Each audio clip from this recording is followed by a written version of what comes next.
What if the relentless pursuit of more is based on a profound misunderstanding? What if abundance is not something you must chase, but something you must allow? What if the feeling of lack, the quiet hum of anxiety that underscores so many of our days, is not a reflection of the world, but merely a shadow cast by a forgotten inner truth? We live in an age of noise, the noise of ambition, the noise of comparison, the endless scroll of lives curated to look shinier, fuller than our own. We run faster on a wheel that seems to speed up with every step, chasing a horizon that recedes as we advance. We are told to hustle, to grind, to earn our worth, to fill the aching void with accolades, with possessions, with the validation of others. Yet the thirst remains.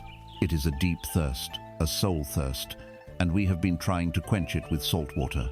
This space, right here, right now, is different. This is not another demand on your energy. It is not a classroom where you will be taught to hustle harder. Think of it instead as a quiet temple, a sanctuary from the noise. For the next while, I invite you to set down the heavy tools of struggle and effort. I invite you to gently place your old, worn-out beliefs about lack and deserving at the door. You will not need them here.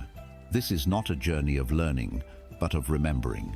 A journey to awaken a truth that has been dormant within you, waiting patiently beneath the layers of conditioning and fear. It is the truth that prosperity is not a prize to be won, but a current to be entered. It is the recognition that you were not born to be a beggar at the gates of life, but the quiet sovereign of a kingdom that lies within.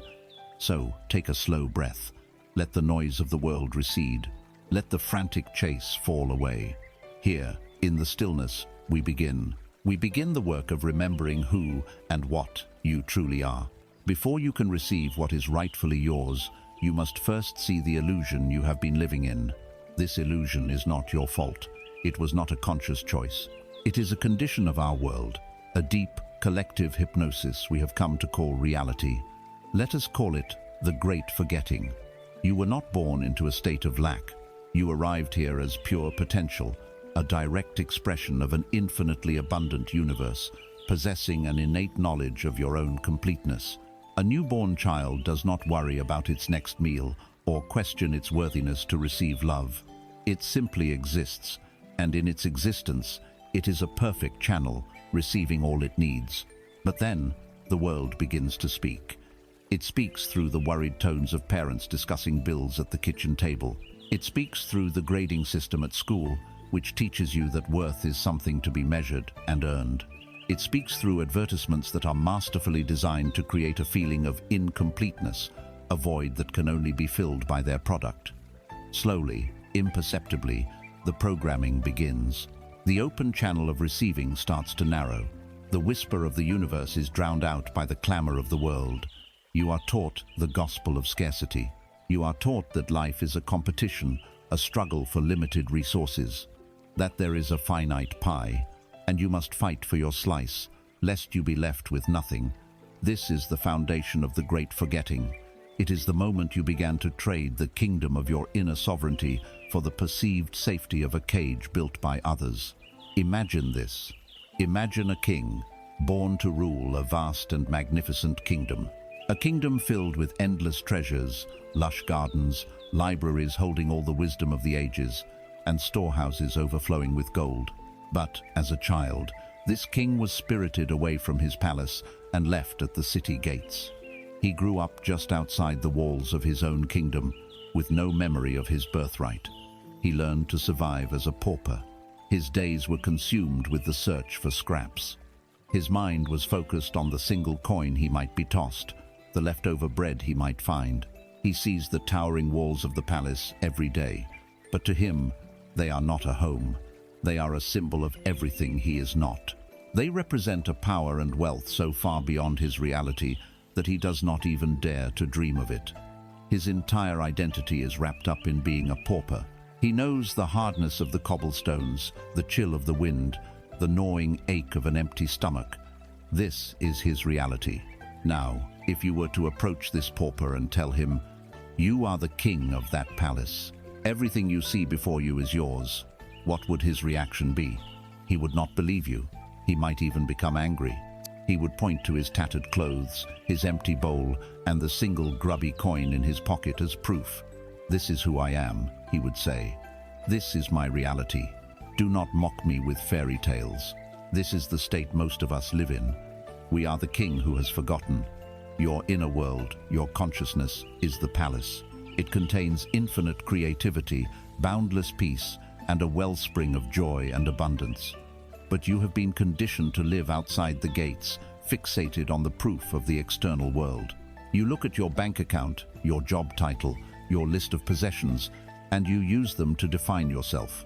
Like the pauper pointing to his empty bowl, you point to these external circumstances as the undeniable truth of your reality, and so you continue to beg for scraps.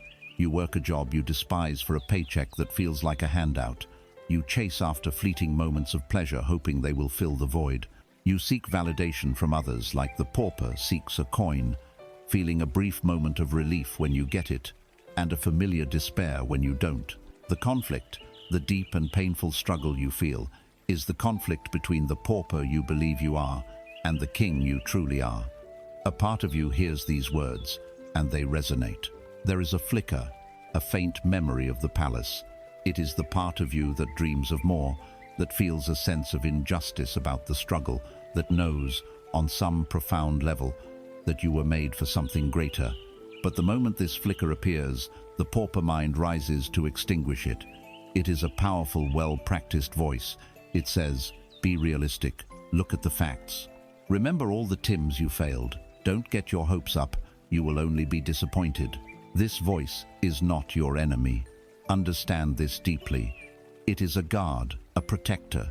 It is a mechanism that was created to help you survive in the world of lack it believes to be real.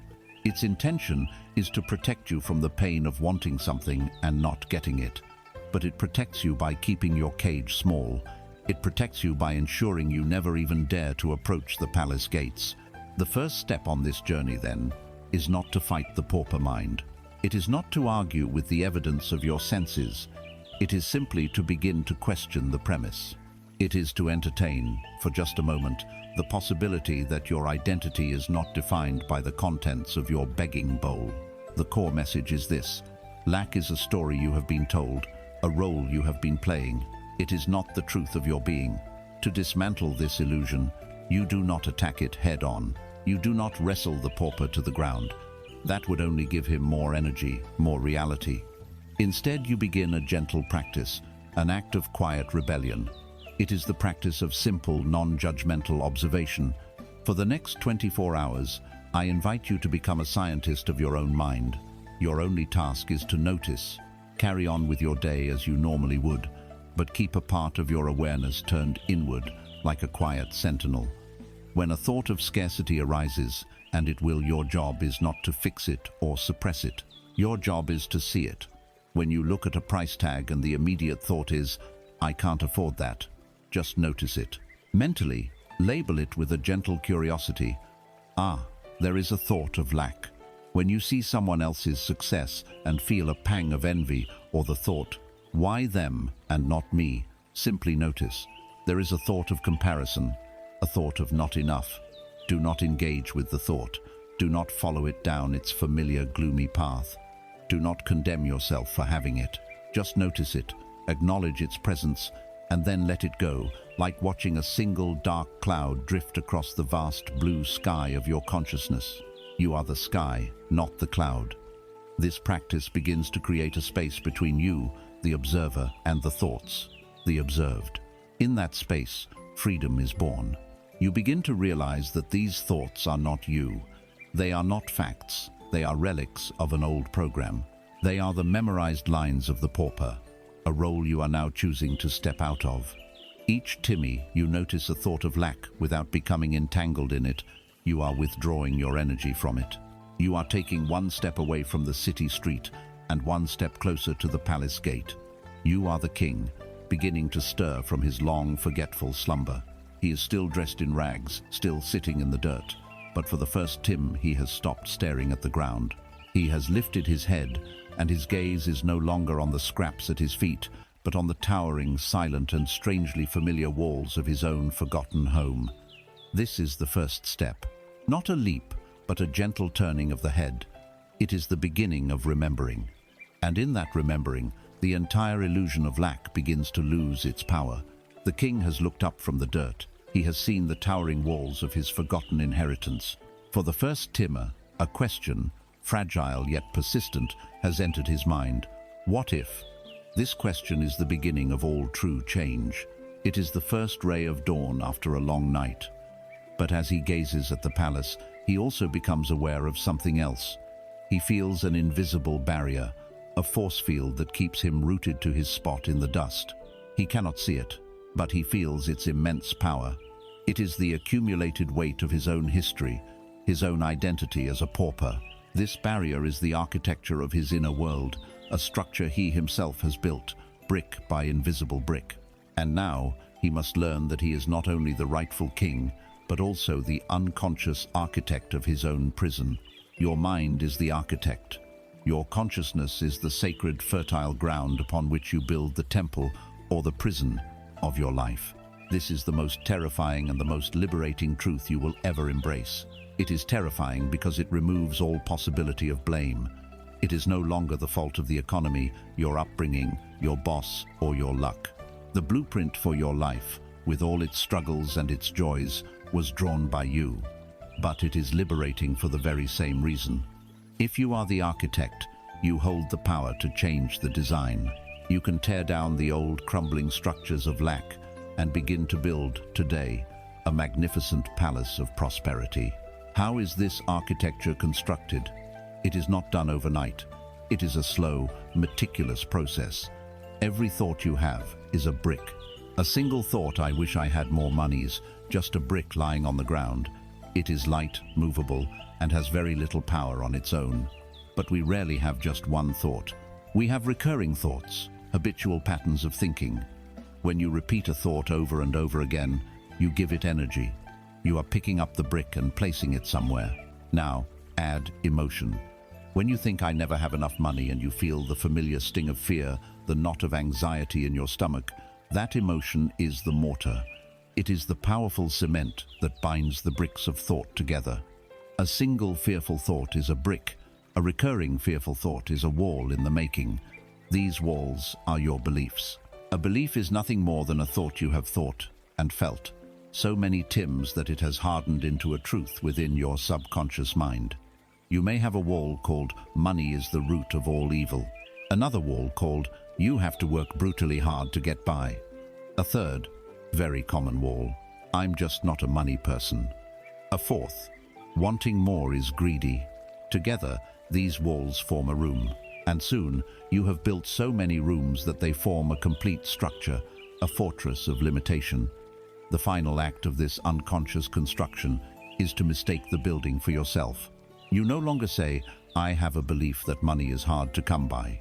You say, I am someone who struggles. You have become your creation. The king has forgotten the palace and now believes he is the pauper. This architecture of lack, these blueprints of limitation, often operate in complete silence.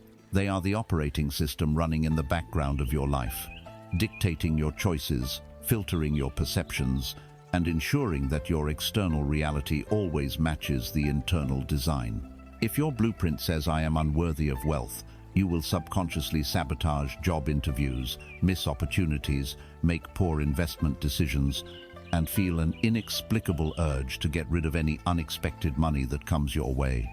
The world isn't doing this to you. Your blueprint is simply playing itself out with perfect, impersonal precision. This is why the common advice to simply think positive often feels like a grueling, fruitless task. It is like trying to renovate a collapsing house by only painting the walls. You can stand in a room with a cracked foundation, crumbling plaster, and leaky plumbing, and you can paint a beautiful mural of a sunny landscape on one wall. It may look better for a short time. You can repeat to yourself, this is a beautiful, solid room, but the smell of damp and the feeling of the unstable floor beneath your feet will betray you.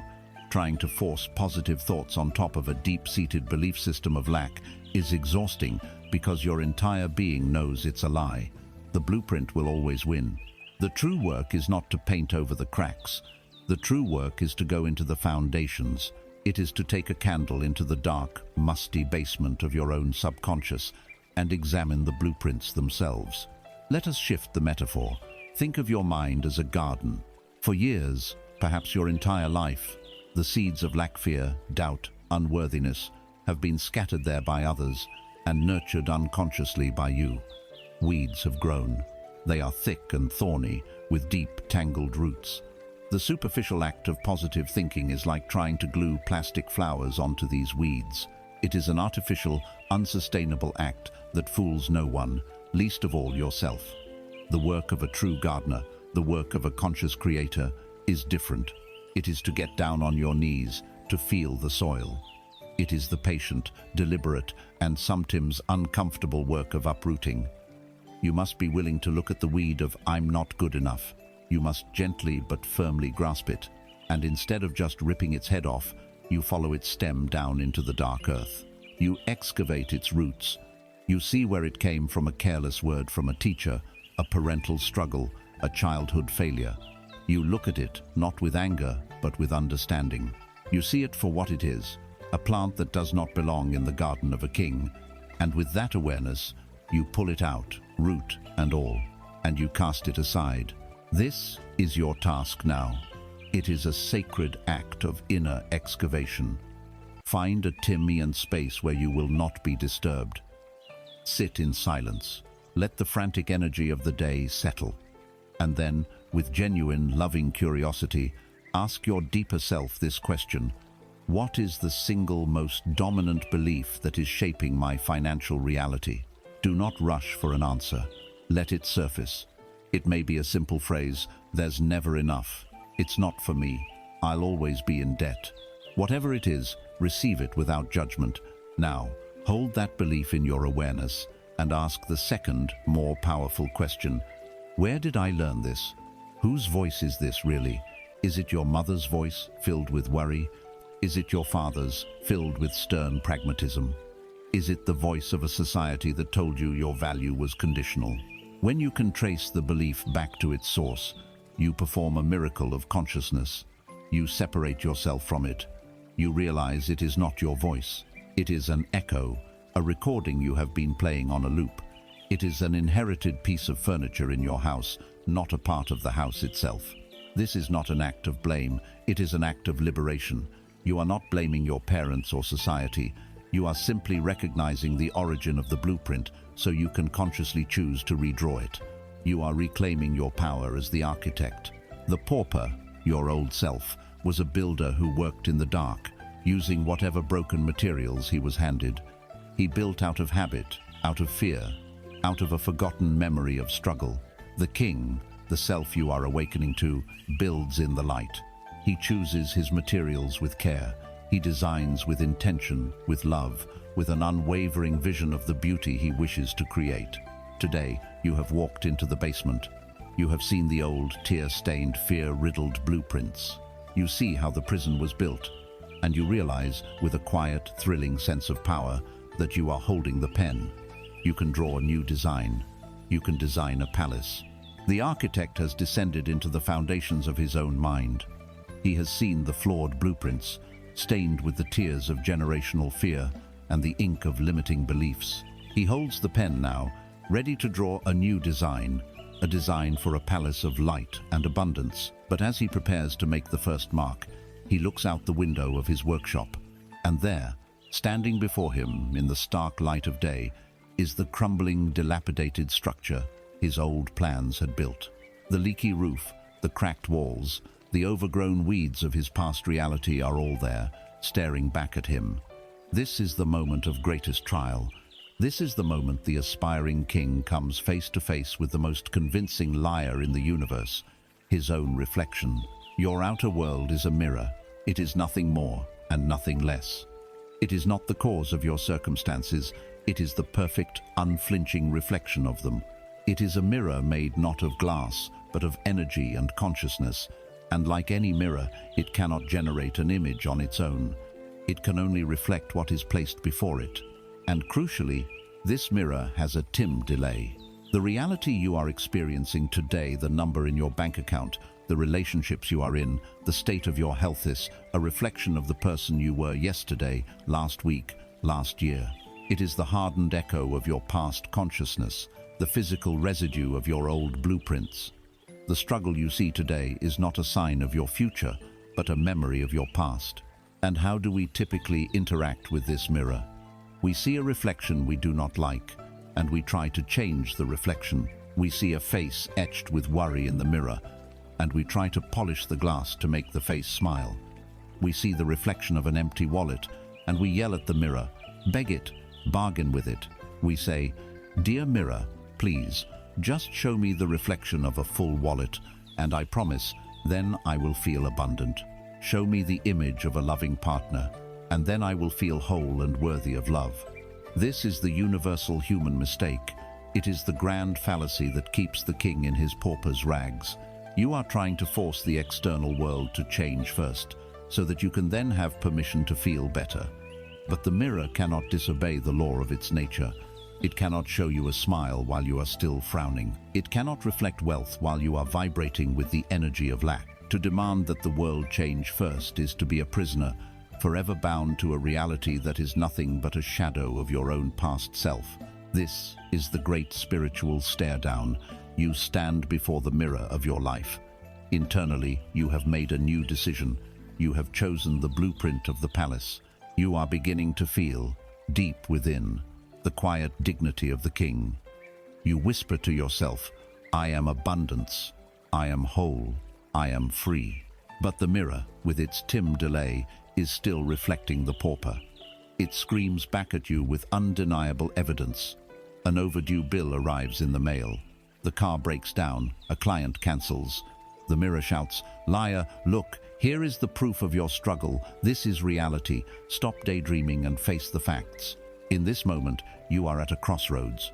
Every cell in your body, conditioned by years of survival, will want to believe the mirror.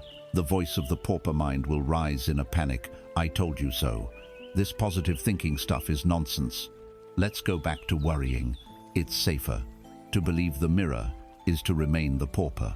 To trust the unseen inner vision over the seen outer reality is the singular act of creative faith that changes worlds. The core message, the secret to shattering this illusion, is to turn your focus away from the mirror.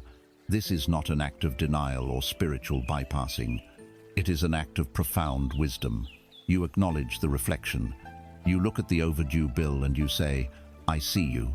You are a reflection of my past belief in lack. You are a memory. You have no creative power over my present moment." And then you withdraw your emotional energy. You refuse to feed the reflection with the powerful emotions of fear, panic, or despair. You turn your back on the mirror and you give your full, undivided attention to the one and only place where change is possible, your inner state of being. Right here, right now.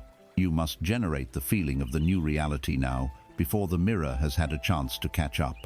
You must have the audacity to feel wealthy while the bills are on the table. You must find the feeling of wholeness while you are seemingly alone. You are changing the object, the person who stands before the mirror. How can you do this when the evidence is so contradictory? You must decouple the feeling of abundance from the condition of money. You must find richness in the immediate, undeniable present moment. This is your practical work.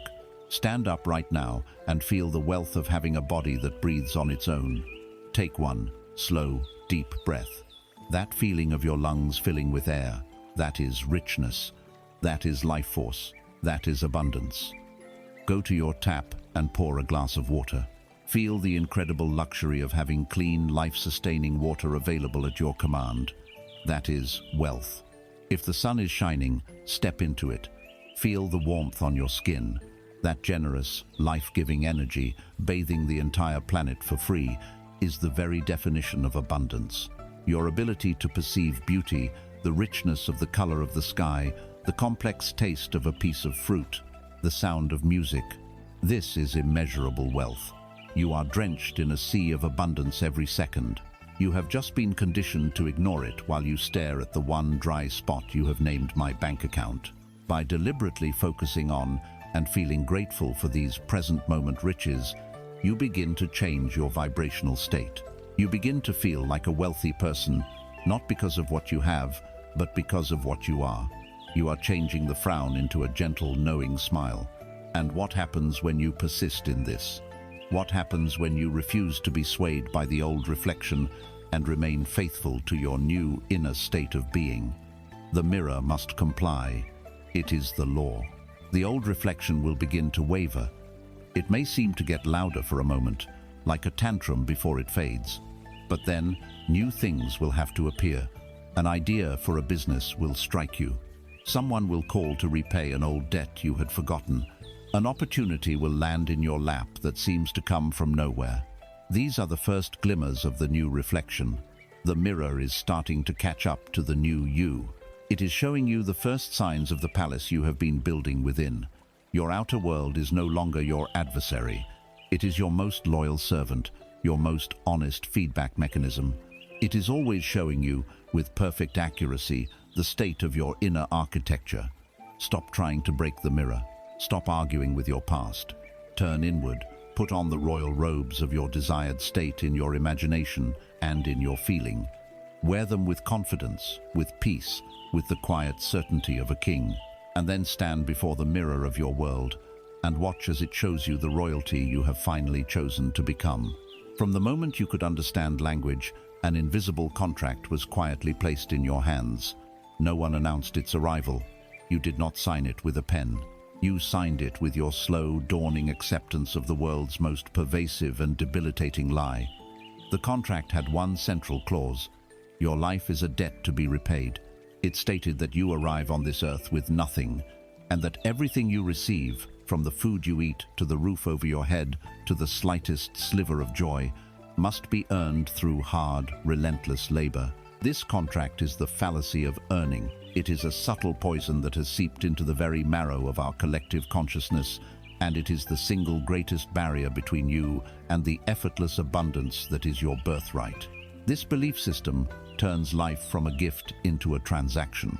It positions the universe not as a loving, infinitely generous source, but as a stern, tight-fisted accountant who watches your every move, tallying your efforts, judging your worthiness, and reluctantly dispensing just enough reward to keep you working.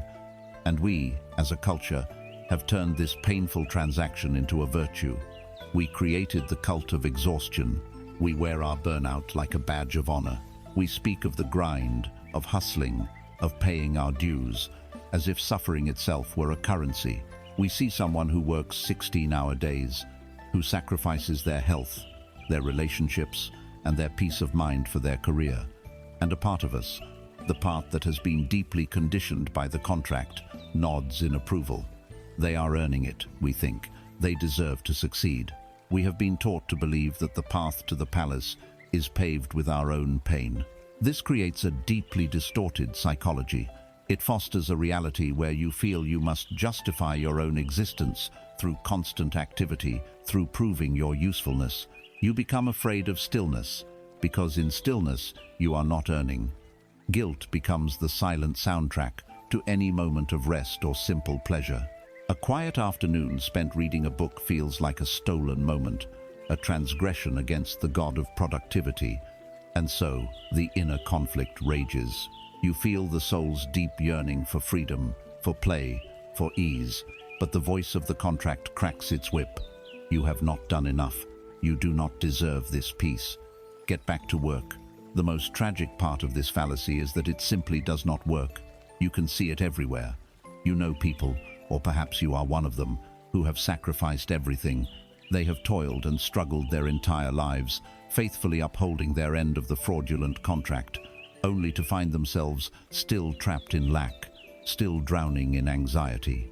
They feel cheated, resentful, and exhausted, because they played the game by the rules they were given, only to discover the game itself was rigged.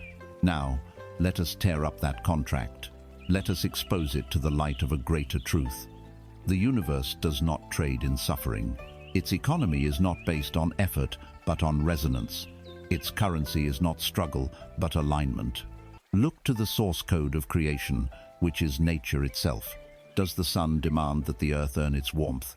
Does it measure the planet's productivity before deciding to rise in the morning? Number. It shines because it is its nature to shine. Its giving is unconditional, overwhelming, and absolute. Does the ocean command the river to struggle uphill to prove its worth before it will accept its waters? Number. The ocean simply is, in its vastness, and the river flows to it along the natural path of least resistance. Does the apple tree grit its teeth and strain with immense effort to produce a single apple? Number. It stands rooted in the earth. It draws in the light and the water that are freely given, and it produces an abundance of fruit so effortlessly that it drops its excess to the ground to seed new life. This is the truth of creation. The natural state of life is not to earn but to receive. It is not to struggle but to allow. Prosperity is not a reward for your suffering. Prosperity is a consequence of your alignment. Your true work is not to labor and toil in the hopes of being deemed worthy by an external power. Your true work is to become an open channel. It is to remove the rocks of resistance from your own riverbed so that the ever-present stream of well-being can flow through you without obstruction. And what is the biggest rock of all? It is the belief that you must earn it. This belief creates a vibration of unworthiness. It says, "As I am, right now, I am not enough to receive. I must first do something to become enough." This is a state of fundamental resistance. You cannot feel unworthy and receive that which you believe is only for the worthy. The universe, the great mirror, can only reflect back to you the truth of your own inner state. If your state is "I must struggle," it will obediently provide you with a reality filled with struggle. So, how do we begin to live this new truth? You start by changing your language, for your words are the brushes with which you paint the canvas of your reality. Pay attention to how you speak about your work and your money. When the thought arises, "I have to go to work to earn a living," catch it, pause, and gently reframe it. "I am going to work today to circulate value," or "I am going to work to express my creative energy, and I am open to receiving abundance in return." The first statement comes from the pauper, who must beg for his keep. The second comes from the king, who understands that his joyous expression is what makes the kingdom flourish. This is not just a word game. It is a profound shift in consciousness. It transforms work from a penance into a form of play. It changes it from a desperate act of taking into a joyful act of giving, which in turn opens you up to receive. Next, practice the art of unconditional receiving. The universe is constantly offering you gifts, but if you believe you must earn everything, you will be blind to them. Start small. When someone gives you a compliment, what is your first instinct? Is it to deflect it, to minimize it, to say, "Oh, it was nothing"? This is the reflex of unworthiness. It is the pauper pushing away a gold coin because he believes he only deserves copper. Instead, practice a new reflex. Take a breath, look the person in the eye, and simply say, "Thank you, I receive that." Feel the words. Allow the gift of their kind energy to truly land within you. When you find a parking spot right in front of the store, don't dismiss it as luck. See it as the universe conspiring in your favor. Acknowledge it. A quiet internal thank you is enough. You are training your nervous system to accept that good things can come easily. You are normalizing grace. You are making peace with the idea of unearned, unmerited, unconditional blessings. The sun does not ask the flower to be worthy of its light. It asks only that the flower turn its face to the sky. It asks only that the flower open its petals. You are that flower. Your worth is not in question. It never was. Your birth into this life was your certificate of worthiness. Abundance is not something you must chase or deserve. It is the sunlight forever pouring down. Your only task is to unfurl, to release the tightly held posture of struggle, to drop the fraudulent contract of earning into the dirt, and to simply, bravely, open yourself to receive. The king does not earn the treasures in his vault. They are his by birthright. His job is not to sweat and bleed for them. His job is to be the king. It is to live in the consciousness of his own sovereignty, and in doing so, allow the wealth of the entire kingdom to flow through him. Stop being a laborer in the quarry of your own life. Stand up. Your throne awaits. You have seen the mirror for what it is. You have torn up the fraudulent contract of earning. A space has been created within you, a clearing in the dense forest of old beliefs. And yet, you may feel a strange heaviness, a persistent drag that holds you back, even as you try to step into this new understanding. It is like a great ship, freshly painted and with its sails unfurled, that still cannot leave the harbor. It is because the ship is not free. It is held in place by an old, heavy anchor, lodged deep in the mud of the past. This anchor is your invisible debt. It is the accumulated energetic weight of every mistake, every regret, and every wound related to your survival and abundance. And until you cut the rope, you will remain tethered to the very shore you are trying to leave behind. This debt is not recorded in any bank. It is recorded in your nervous system, in the cells of your body, in the quiet, shadowy corners of your heart. Let us make the invisible visible, for it is only by seeing the anchor that you can begin to free yourself from it. First, there is the debt of guilt. This is the heavy cloak you wear for every financial misstep you have ever made, the stupid investment, the money you squandered on fleeting pleasures, the business that failed, the opportunities you were too afraid to take. The voice of guilt whispers relentlessly, if only you had been smarter, braver, more disciplined. It forces you to replay your past failures on a loop, each viewing adding another layer to the weight of your unworthiness. Next, there is the debt of shame. Shame is different from guilt. Guilt says, I did something bad. Shame says, I am bad. It is the deep, personal humiliation of not being able to provide for yourself or your family. It is the shame of having to ask for help, of being seen as a failure by your peers, of not living up to the expectations you or others had for you. Shame is a silent poison. It isolates you. It makes you want to hide. It creates a feeling of being fundamentally flawed, which makes the idea of receiving abundance feel not just distant, but utterly incongruous with who you believe you are. Then there is the debt of resentment. This is the debt you believe others owe you. The business partner who cheated you, the boss who underpaid you, the family member whose bad advice cost you dearly. You hold on to this anger like a hot coal, believing you are somehow punishing them with it.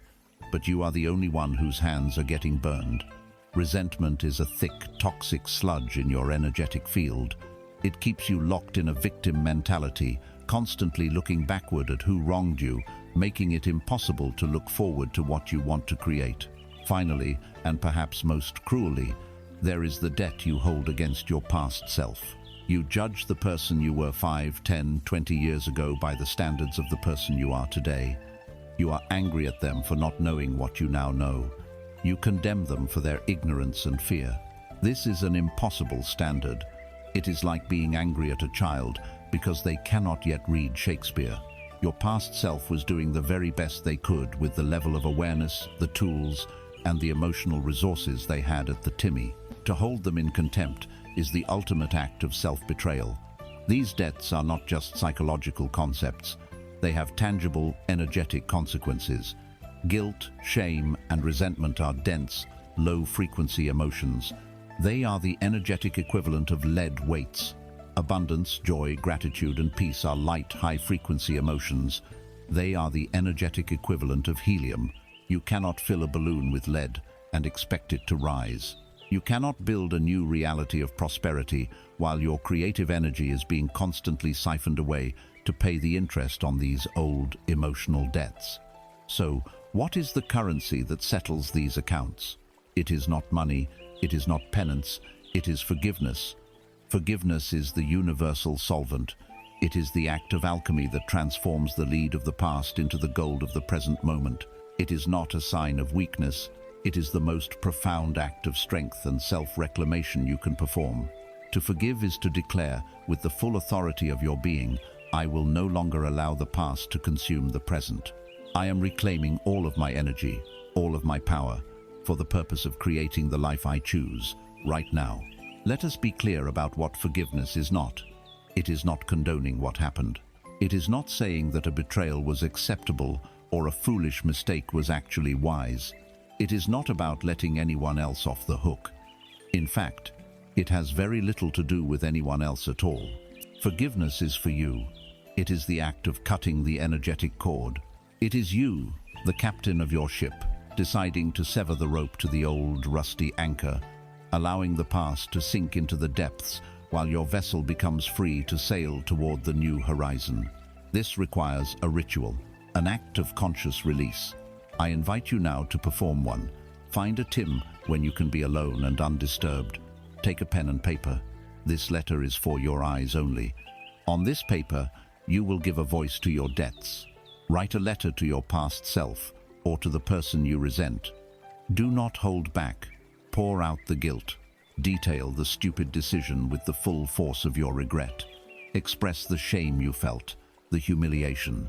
Unleash the white-hot anger of the betrayal. Let the paper absorb the full toxicity of these emotions. Fill it with every painful detail until you feel empty of it. Now, take a few deep breaths. Put down the pen and read the letter back to yourself. But this Timmy, read it through different eyes.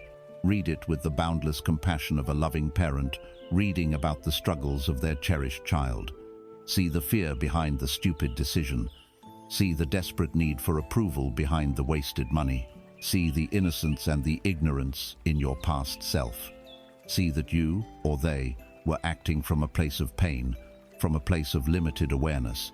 See that they were doing the best they possibly could. When you can touch that place of compassion, you are ready for the final act. On a new sheet of paper, or simply in your heart, you will make a declaration. Speak it aloud. To the self that I was, I see you.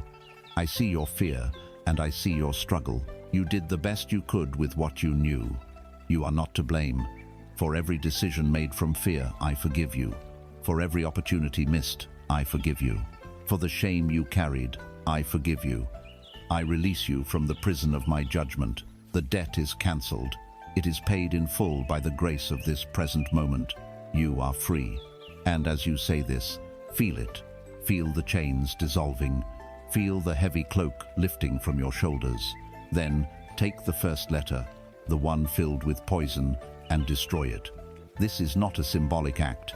It is an energetic one. Fire is a powerful purifier. If you can do so safely, burn it. Watch the flames consume the paper and, with it, the energy it holds. Watch the smoke rise and disappear, returning the old energy to a neutral state. If you cannot burn it, tear it into the smallest possible pieces. Rip it until it is confetti, and then let the wind scatter it, or submerge it in water until the ink bleeds and the paper turns to pulp. As you perform this physical act, know that you are ratifying an inner decree. You have settled the account. You have paid the invisible debt with the precious currency of forgiveness. In the silence that follows, you will feel it. A lightness, a space. The quiet hum of anxiety that was always in the background will be gone. The ship is free. The anchor is gone. The backpack of stones has been cast into the canyon. The king is no longer haunted by the past.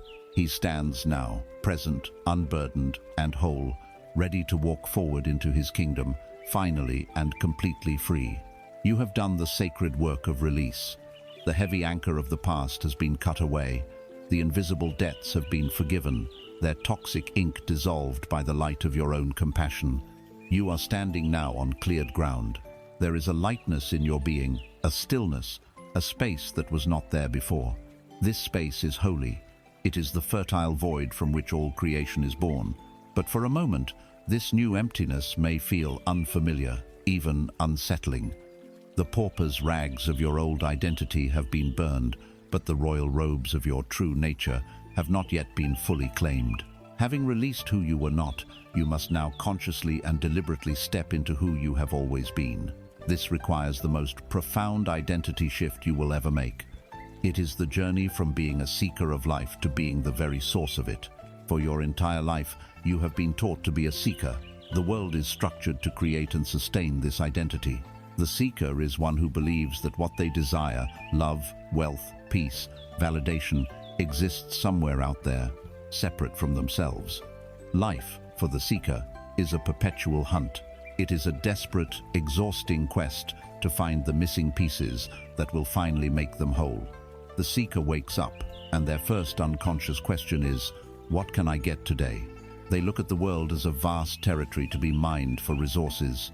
They look at other people as potential sources for what they need or potential competitors for what they want. The seeker's energy is a vacuum. It is tense, needy, and contracted. When a seeker achieves a goal, gets the job, buys the car, finds the partner, there is a moment of fleeting relief, the temporary satisfaction of a long-held tension being released. But soon, the emptiness returns because the fundamental belief in their own incompleteness has not changed. And so, the hunt begins again for the next thing, and the next, on a treadmill of desire that has no end. Imagine an empty cup. Its entire existence is defined by its emptiness. Its purpose is to be filled. It travels the world, a beggar made of clay, hoping for a rainstorm, pleading with a river, positioning itself under the drip of a leaky roof. It is forever in a state of supplication, its posture turned upward, asking, always asking. This has been your posture, this has been your life. A worthy and noble cup perhaps, but a cup nonetheless, forever dependent on external sources for a few precious drops. Now, I want you to feel into a different reality. Imagine a spring, a source. The spring does not seek water. The spring is water. It bubbles up effortlessly from the cool, silent, generous depths of the earth. Its nature is not to ask, but to overflow. Its joy is not in receiving, but in the constant, ceaseless, unhindered expression of its own essence. The spring does not worry if there will be enough water tomorrow. The connection to the infinite reservoir of the earth is absolute and unbroken. It simply gives of itself, feeding the grass, nourishing the trees, quenching the thirst of all who come to it. And in this act of giving, it is eternally, vibrantly alive. This is the foundational shift. You are not the cup, you are the spring. Let that land. Feel the structure of your reality tremble and reconfigure around this single, monumental truth. Wealth is not money you must find in the world. Wealth is the inexhaustible spring of creative energy and value that exists within you. Love is not a person you must acquire to feel complete. Love is the endless fountain of acceptance and warmth that is your very nature. Peace is not a destination you must travel to. It is the deep, still, underground reservoir from which your entire being emerges. To live as a seeker is to live in a state of perpetual thirst while sitting on top of an infinite spring, convinced you are a desert. The shift from seeker to source is the shift from effect to cause. The seeker is a thermometer, passively reflecting the temperature of the room. If the room is cold, a bad economy, a difficult relationship, the seeker feels cold. The source is the thermostat. The source sets the temperature. It does not react to the room. It radiates an energy that causes the room to conform to its setting. When you operate as a seeker, you broadcast the frequency of "I don't have enough." The universe, being the flawless mirror that it is, has no choice but to reflect that reality back to you. It will orchestrate circumstances, people, and events that confirm your belief in lack, providing you with endless opportunities to continue your search. When you make the inner shift and begin to operate as the source, you broadcast the frequency of "I am more than enough. My nature is to overflow." The universe, in its perfect obedience, must now reflect that reality. Opportunities to give, to create, to share, and to express will begin to flood your experience. And because the nature of the universe is circulation, what flows out from the source must inevitably flow back, multiplied. To the one who operates from fullness, more fullness is given. How then do you live this? How do you embody the source when the habits of the seeker are so deeply ingrained? You begin with small, deliberate acts of overflow. Your new question upon waking is not, "What can I get?" but, "What wishes to be expressed through me today?" You must practice being the spring. This does not mean you must give away money you feel you need. The seeker gives to get. The source gives because it is its nature to give. The overflow is not always financial. You have an infinite supply of other treasures. Give a genuine, unprompted compliment to a coworker or a stranger. That is the spring overflowing with appreciation. Give your complete, undivided, non-judgmental attention to someone for 5 minutes. That is the spring overflowing with presence. See a piece of trash on the sidewalk and pick it up. That is the spring overflowing with care for its environment. Smile at someone for no reason. Forgive someone in your heart without ever telling them. Share an idea, a book, a recipe. Every conscious act of giving, performed not as a transaction but as a pure expression of your full heart, rewires your entire being. Each act is a declaration to your subconscious mind and to the universe. See, this is who I am. I am not a needy cup. I am an overflowing fountain. This practice will change your relationship with receiving. The seeker grasps at what they receive, clinging to it with the fear of a starving man, because they don't know when the next meal will come. The source receives with ease, with open hands. When abundance flows in, it is welcomed without anxiety, because the source knows it is infinite. It allows the flow to come in, to circulate, and to flow out again in a beautiful, dynamic dance of giving and receiving.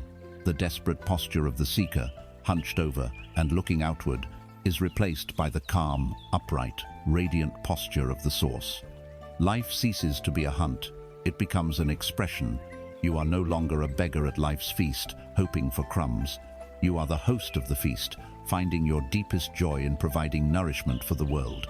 You are the king, and you have finally understood that the prosperity of the kingdom does not come from taxing the villagers, but from the light and wisdom that radiates from the throne itself.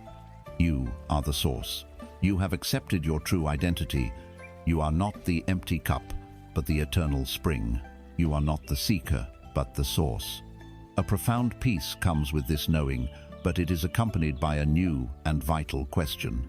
If you are the source, what is the nature of the energy that flows from you? If you are the creator, what is the language of creation? It is not a force you can see. It is not a word you can speak. It is the most intimate, subtle, and powerful force in the universe. It is the currency of consciousness itself. It is your feeling. For too long, we have been taught to approach creation with the clumsy tools of the conscious mind alone. We have been told to think positive thoughts, to repeat affirmations, to intellectually convince ourselves of a reality that our hearts know is not yet true. Many of you have tried this. You have stood in front of a mirror and repeated, "I am wealthy," 100 times, while the feeling in the pit of your stomach was one of sheer panic about the bills due next week.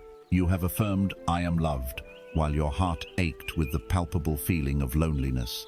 And you have found it to be a hollow and exhausting exercise, because a thought without feeling is a blueprint without a builder. It is a key with no hand to turn it. It is a prayer sent with no faith to carry it. The universe is not a computer responding to lines of code. It is a living, breathing field of consciousness, and its native language, the only language it truly understands, is the vibrational language of feeling. Think of your subconscious mind, the creative womb of all reality, as a plot of infinitely fertile, dark soil. This soil is completely impartial. It holds no judgment, no prejudice. It will grow a poisonous nightshade with the same impersonal dedication with which it will grow a life-giving vine. Its only function is to nurture whatever seed is planted within it. A thought, a desire, a vision for your life. This is the seed. But the seed, on its own, is dormant. It holds the potential, but it has no power to activate itself. The feeling that you attach to that thought is the water and the sunlight. It is the living energy that awakens the seed and commands the fertile soil of the subconscious to begin the miraculous process of germination. You can throw the seed of "I am abundant" onto the soil, but if you water it with the feelings of doubt, fear, and desperation, you are planting a healthy seed in a barren desert. It will wither and die. But when you take that same seed and you drench it in the living water of faith, when you warm it with the sunlight of gratitude, when you nurture it with the feeling of the wish already fulfilled, the soil has no choice. It must push forth a sprout. It must bring your inner vision to life. Herein lies the great secret, the subtle but absolute distinction that changes everything. The universe does not respond to your feeling of wanting something. It responds to your feeling of having it. The state of wanting is, by its very definition, an affirmation of absence. To feel "I want more money" is to vibrate at the frequency of "I do not have enough." Your powerful subconscious mind simply receives the core feeling not enough, and being the obedient servant that it is, it works diligently to create more circumstances that match that feeling. This is why the seeker remains a seeker. Their feeling of lack ensures their search will never end. The creative act is to radically shift your feeling state from one of wanting to one of already possessing. You do not hope for the rain. You feel the feeling of the cool, quenching water on your skin long before the clouds have gathered. How is this done? How do you feel what is not yet physically present? This is not an act of logic. It is an act of pure imagination and disciplined faith. First, you must get clear on the feeling you are pursuing. You do not truly want the $1 million. You want the feeling you believe the $1 million will give you. Is it freedom? Is it security? Is it relief? Is it the joy of generosity? Isolate that feeling. That feeling is your true destination. The money is just one possible vehicle to get you there. Now, find a quiet moment, close your eyes, and construct a simple, short, vivid scene in your imagination, a scene which implies that your wish has already been fulfilled. Do not create a scene of you receiving the money. Create a scene that takes place after you have received it. Perhaps it is a simple conversation with a loved one. You hear them say to you, "I'm so happy for you, everything has worked out so wonderfully." And you reply, "Yes, isn't it wonderful?" Feel the genuine warmth and relief in that simple exchange. Or perhaps you imagine looking at your bank statement online, and instead of the usual knot of anxiety, you feel a wave of profound peace and calm wash over your entire body. Choose one short, simple scene and loop it in your mind. But as you do, shift your focus from the details of the pictures to the feeling they generate. Now, let the scene fade and hold on to the feeling alone. This is the prize. This is the creative act. Let that feeling of relief, of peace, of freedom saturate your being. Feel it in your chest, in your hands, in your breath. This feeling is not a fantasy. In the world of consciousness, where all things are created, this feeling is the finished reality. You have just planted a powerful seed and watered it with the living energy of the wish fulfilled. This feeling is a drop of potent colored ink. Your job is not to force it, but to let that single drop slowly and gently permeate the clear water of your being throughout the day. When a wave of the old fear arises, you do not fight it. You acknowledge it, and then you gently return your attention to the new feeling, the feeling of "Isn't it wonderful?" Your logical mind will rebel. It will scream that you are pretending, that you are lying to yourself, that you are being delusional. Acknowledge this voice and understand it is the frightened guardian of your old reality. You are not lying about your external circumstances. You are telling a deeper, more profound truth about your chosen inner reality. You are not faking a feeling. You are generating a new one. You are an artist, and your inner world is your studio. You would not call an artist a liar for painting a landscape on a blank canvas. They are not reporting what is there. They are bringing something new into being. You too are an artist. You are impressing the fertile soil of your subconscious with the blueprint of the harvest you have chosen to reap. Feeling is the currency you use to purchase the experiences you desire from the catalog of infinite potential. Every moment of your day, you are spending this currency. You are either investing it in the replay of old, unwanted realities by feeling worry, doubt, and fear, or you are investing it in the creation of a new reality by deliberately cultivating the feelings of peace, gratitude, and fulfillment. The source does not create with strain or effort. The source creates by choosing a state of being, a frequency of feeling, and inhabiting it so completely that the mirror of the world must, by law, rearrange itself to match it. Your feelings are not merely reactions to your day. They are the silent, powerful cause of your tomorrow. Master your feeling, and you will master your world. You now understand that feeling is the secret. It is the language that speaks directly to the creative heart of the universe.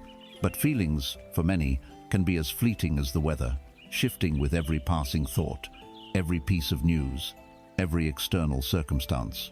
A moment of cultivated peace can be shattered by a single email.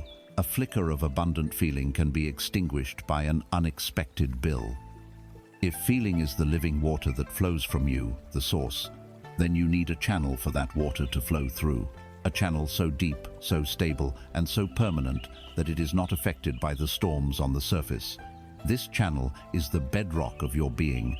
It is your truest identity, and it is named by the two most powerful words you will ever utter: I am. These are not just words. They are a statement of existence. They are the sound of consciousness announcing itself. In ancient texts, this is the name of God, and this is no accident. For when you say I am, you are claiming your portion of divine creative power. The universe listens with rapt attention when you speak these words, because what follows them is the blueprint you are giving it for your life. The two words I am are the blank check of creation. The tragedy is that for most of our lives, we have been unconsciously writing minuscule, limiting amounts on this infinite check. We have been using the most powerful creative statement in the universe to affirm our own limitations. Listen to how you speak. Listen to your own casual, thoughtless declarations throughout the day. After you misplace your keys, you mutter, I am so forgetful. After a long day, you sigh, I am so exhausted. When looking at your finances, you think, I am so broke. When facing a challenge, you say, I am not good enough for this. Each of these statements is a sacred prayer. It is a command. It is a decree issued from the throne of your consciousness, and your loyal subconscious servant, which takes every one of your I am statements as a direct order, immediately gets to work to make it so. It rearranges your focus, it influences your choices, it alters your perception to ensure that you will, indeed, have more experiences of being forgetful, exhausted, broke, and not good enough. You have been in a hypnotic trance, using the very name of God to curse yourself with mediocrity. The power is not the problem. You have been using it with flawless precision, but you have been using it against yourself. To reclaim your kingdom, you must reclaim your I am. You must shift from being an unconscious describer of your unwanted reality to a conscious creator of your chosen one. Imagine that your core awareness, your pure, essential being, is a vast, unmovable mountain. It has been there for eons and will be there for eons more. It is silent, powerful, and utterly at peace. The circumstances of your life, your thoughts, your emotions, your bank balance, your relationships are nothing more than clouds that drift across the face of this mountain. For years, you have been identifying with the clouds. You have pointed to a dark, menacing storm cloud of debt and declared, I am that storm. You have pointed to a thin, wispy cloud of loneliness and claimed, I am that loneliness. But a mountain is never the weather. It is the silent, majestic presence that witnesses the weather. The weather is temporary, fleeting, and always changing. The mountain is eternal. Your first task is to stop identifying with the clouds and to remember your mountainous nature. The creative process is to choose a new cloud, a new state, and consciously fuse it with your sense of self. You stop describing the problem and you start declaring the solution as your identity. You no longer say, I want to have wealth. The wanting, as you know, is a state of lack. Instead, you make a declaration of being. You claim, with quiet, unwavering authority, I am wealth. You are not stating that your bank account is full. You are stating that your fundamental nature, your essence, is wealth. You are not a person seeking abundance. You are abundance itself, personified. This is the ultimate change in self-concept. It is the difference between begging for food and knowing you are the feast. How do you make this practical? You begin by becoming a vigilant guardian of your own inner speech. When you catch yourself in a negative I am declaration, I am so tired, you must perform an act of inner revision. Stop. In your mind, cancel that decree and replace it with a new one. I am vibrant energy and vitality. You may not feel it in your body at that moment. It does not matter. You are not describing your body's current state. You are issuing a new command to it. You are claiming your authority over the fleeting cloud of tiredness from the unmovable stability of the mountain. Next, you must consciously choose your primary I am statement. Do not dilute your power with a long list. Choose one or two declarations that encompass the core of your desired reality. Perhaps it is simply, I am wealth, or I am love and perfect health. Let this become your inner mantra, your new name. And then you must assume this identity in the sacred space of your own mind, in the quiet moments before sleep or in a state of relaxed meditation. Repeat your I am statement, but do not repeat it like a parrot. Feel your way into it. What would it feel like if you truly, deeply were wealth? Not just had it, but were it. It would feel like ease, security, freedom, generosity, peace. Let those feelings, which you learned to cultivate in the previous step, merge with your I am declaration. Marinate in the feeling of this new self-concept. You are not asking for anything. You are not hoping for anything. You are simply inhabiting your new chosen identity until it feels more real than the world outside. You are impressing this new self-concept directly upon the fertile soil of your subconscious mind. This is what it means to be unwavering. The mirror of your world will, for a Tim, continue to reflect the old you. It will show you the clouds of lack and limitation. The pauper mind will point to them and shriek, "See, you are a liar. Nothing is working. Your work is to remain unmoved, to be the mountain. You acknowledge the cloud, but you do not identify with it. You remain loyal to the unseen reality within. You persist in your new assumption of being. When a bill arrives, you pay it if you can, but you retreat inwardly to the feeling state of I am abundance. You are loyal to your new name. This persistent assumption, in the face of all contradictory evidence, is the highest form of faith. It is the force that moves mountains, not by pushing them, but by knowing you are the mountain to begin with. You are the king in your own kingdom, and the words that follow I am are your royal decrees. For too long, you have been an amnesiac king, unconsciously issuing decrees of poverty, struggle, and lack. Today, you awaken. You remember who you are. You pick up the scepter of your own consciousness, and you speak with quiet authority.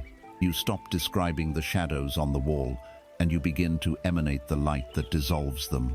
Your self-concept is your destiny. Your I am is the rudder of your ship.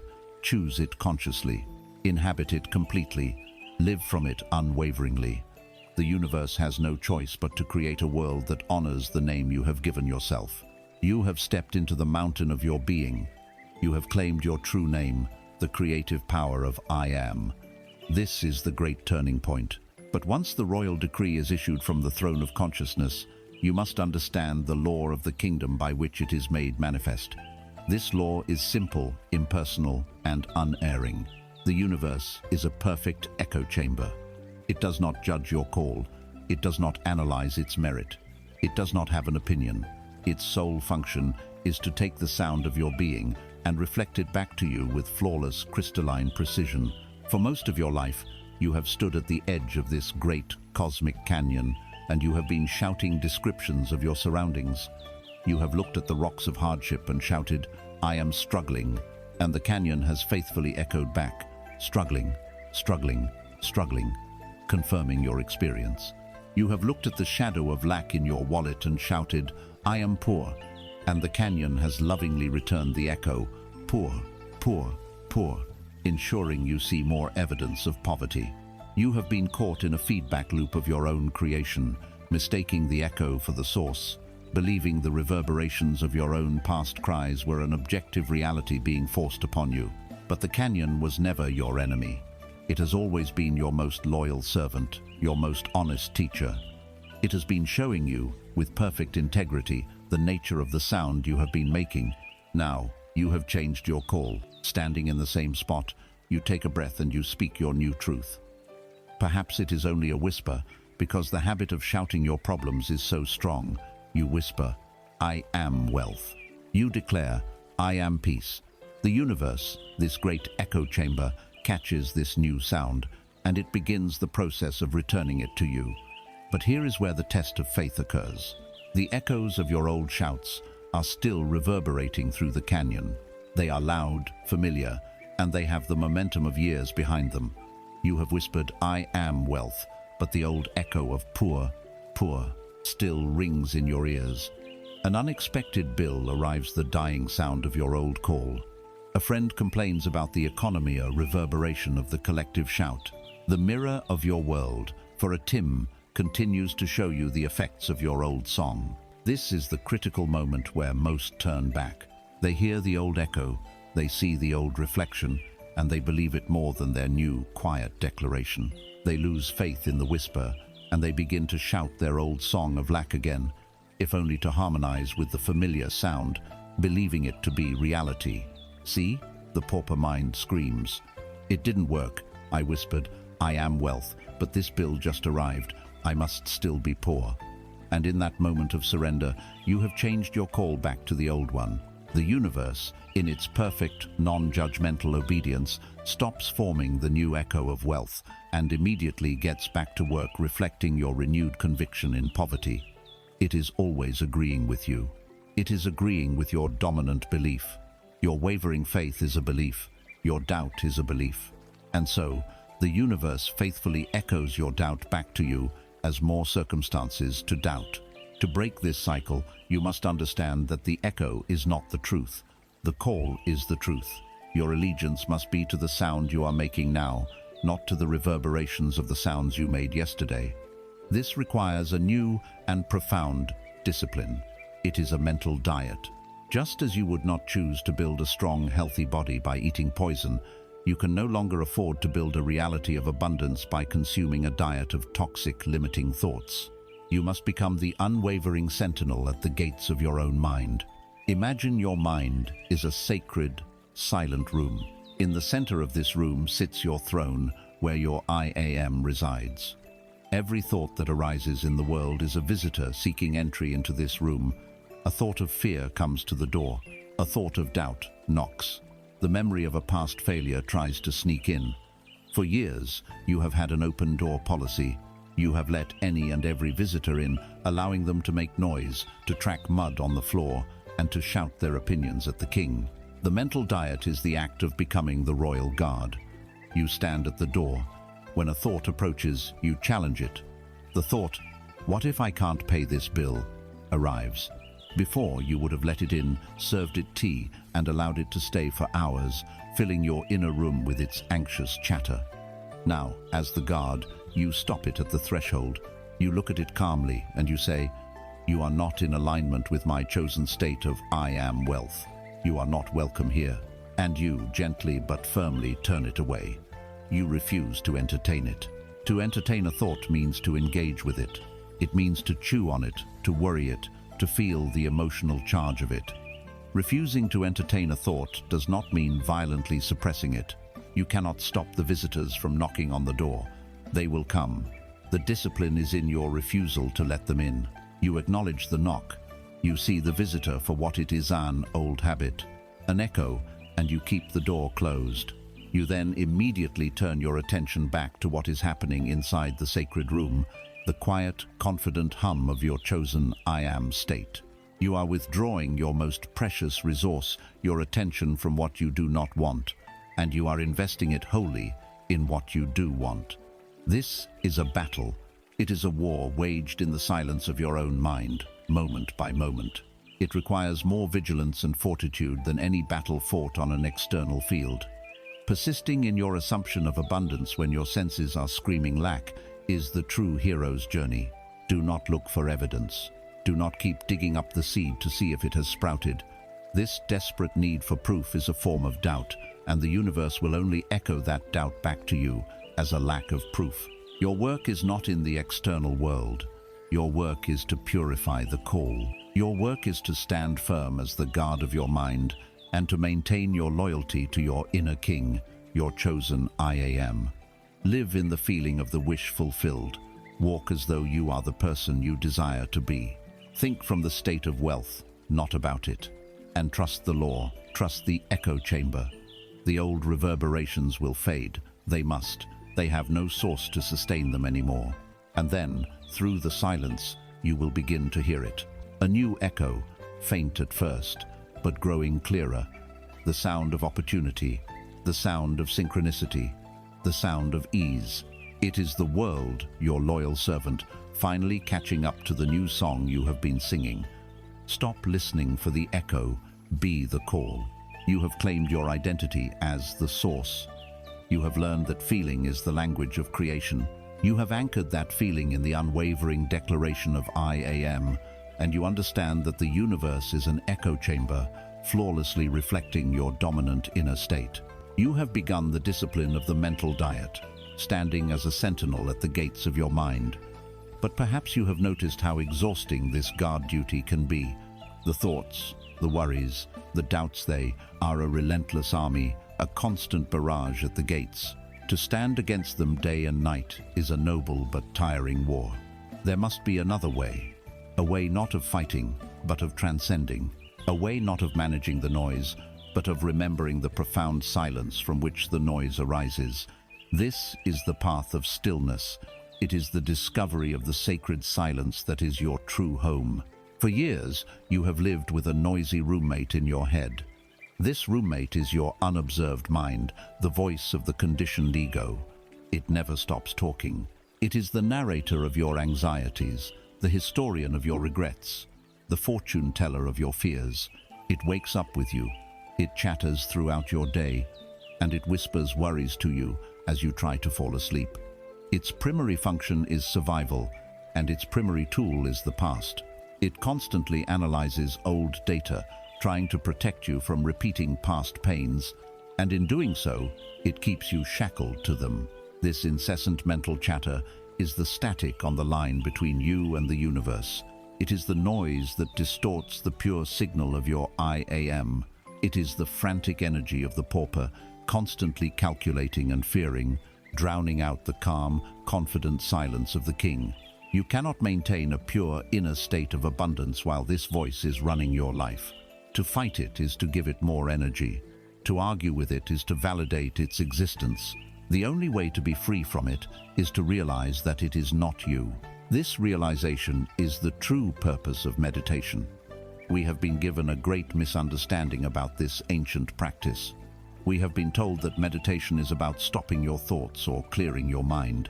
Many of you have tried this, only to find that the moment you try to stop your thoughts, they seem to multiply. You have become frustrated and concluded, I am not good at meditation. Let go of that idea completely. You are not meant to stop your thoughts any more than you are meant to stop your heart from beating. The mind's job is to produce thoughts. Your job is to stop identifying with them. Meditation is not the practice of stopping thoughts. It is the practice of finding the one who is aware of the thoughts.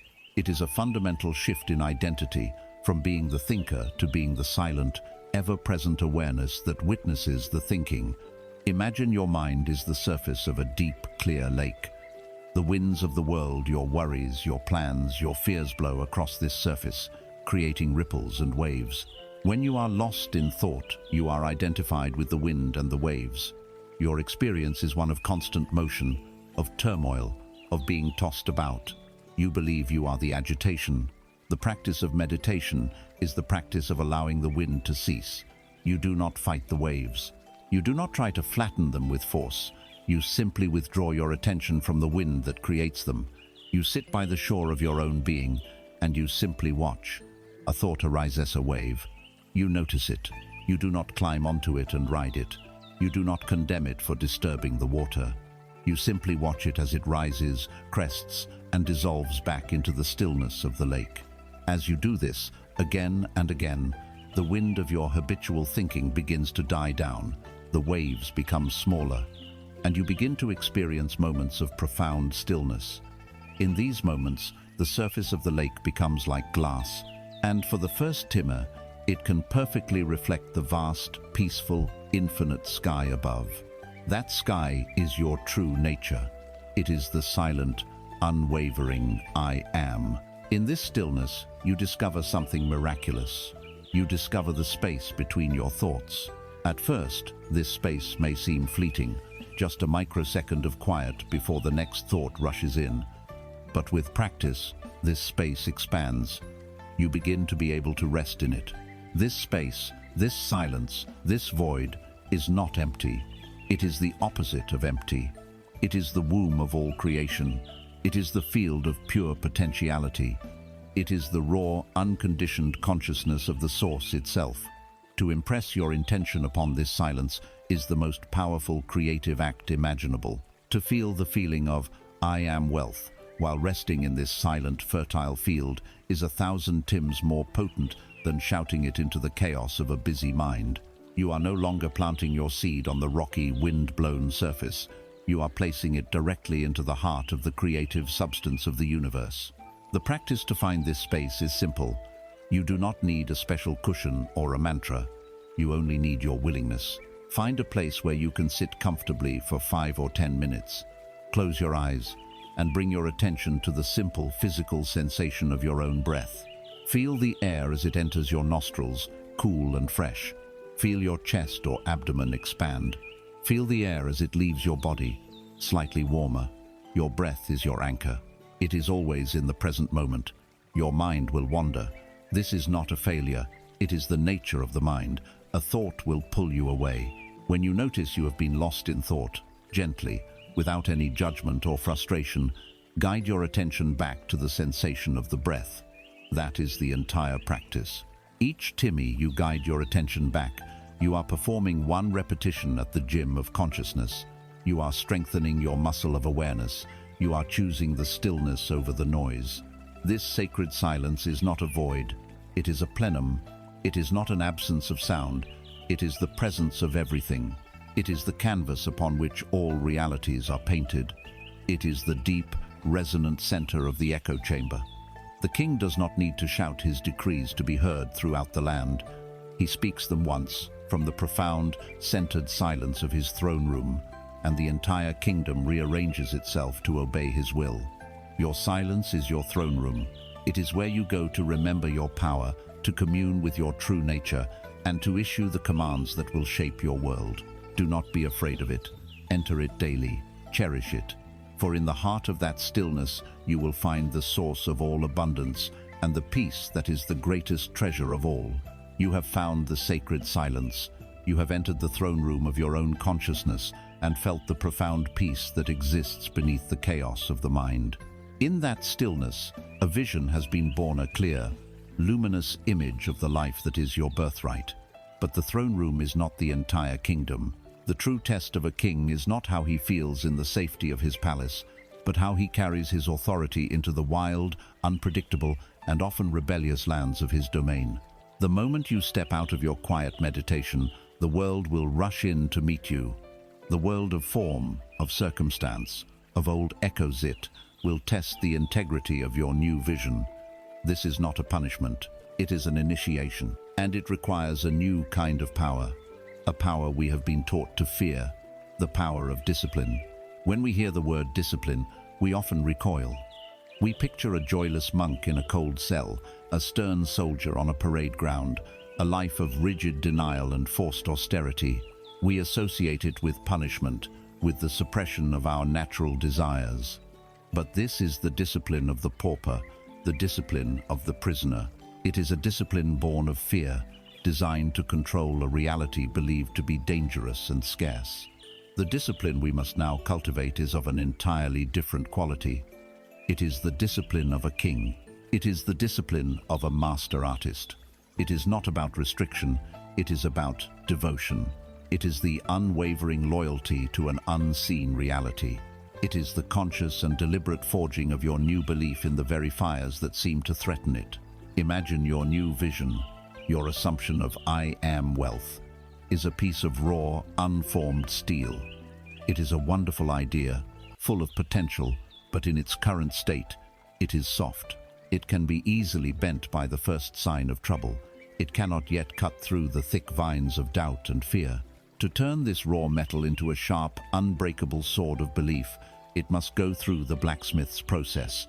It must be subjected to fire, and it must be struck by the hammer. The fire is the contradictory evidence of your life. It is the unexpected bill, the critical comment from a family member, the news report about economic doom, the reflection in the mirror that still shows the pauper. These are the flames. The natural instinct is to shrink from this fire, to see it as a sign that your vision is failing. This is a profound mistake. The fire is not there to destroy your vision, it is there to make it malleable. It is only in the heat of trial, that the soft metal of a hopeful idea can be shaped into the hard steel of an unshakable conviction. The hammer is your disciplined, conscious response. It is the act of returning to your inner state again and again, in the very moment the fire is hottest. Every Timmy you are confronted with a circumstance that contradicts your vision, and you consciously choose to feel the feeling of your wish fulfilled anyway, you are striking the hot metal with the hammer. This is the heart of the discipline. It is not a passive daydream. It is an active, courageous, and relentless act of creation in the face of chaos. Let us make this practical. You wake up feeling peaceful, centered in your assumption of abundance. You open your email, and there it is, a final notice on a bill. The fire flares, your stomach clenches. The old voice of the pauper screams, "See, it's not working, you're still broke. Panic now." In this moment, you have a choice. The path of the old discipline is to surrender to the panic, to spend your day in a state of anxiety, thus creating more lack. The path of the new discipline is the path of the blacksmith. First, you acknowledge the fire. You do not pretend the email doesn't exist. You look at it calmly and you say, "I see this appearance in the world of form. It is an echo of a past belief." Second, you willingly step into the heat. You allow the feeling of fear to arise without resistance, but you also do not identify with it.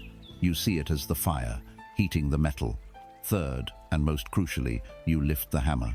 You close your eyes, take a single breath, and you deliberately and willfully summon the feeling of your wish fulfilled. You ask, "What would it feel like if I already had more than enough to handle this and everything else?" You find that feeling of relief, of security, of utter peace. You hold that feeling in your body for just a few seconds. That is the strike of the hammer. You have taken the very energy of the problem, the fire, and used it to forge your solution, the sword. You may have to do this 100 times a day. A doubt arises, strike it with the hammer of faith. A worry appears, strike it with the hammer of peace. The reflection in the mirror disappoints, you strike it with the hammer of your true I am identity. This is not a fight, it is a forging. Each strike does not weaken you, it strengthens the very belief you are creating. You are hammering your new self-concept into shape, beating it into a form that is resilient, sharp, and true. With every strike, the metal becomes denser, more coherent. Your belief ceases to be a fragile wish and begins to become a tangible internal reality. After many strikes, the blacksmith plunges the hot blade into water. This is the act of release, of letting go. After a period of intense conscious discipline, you must let it go.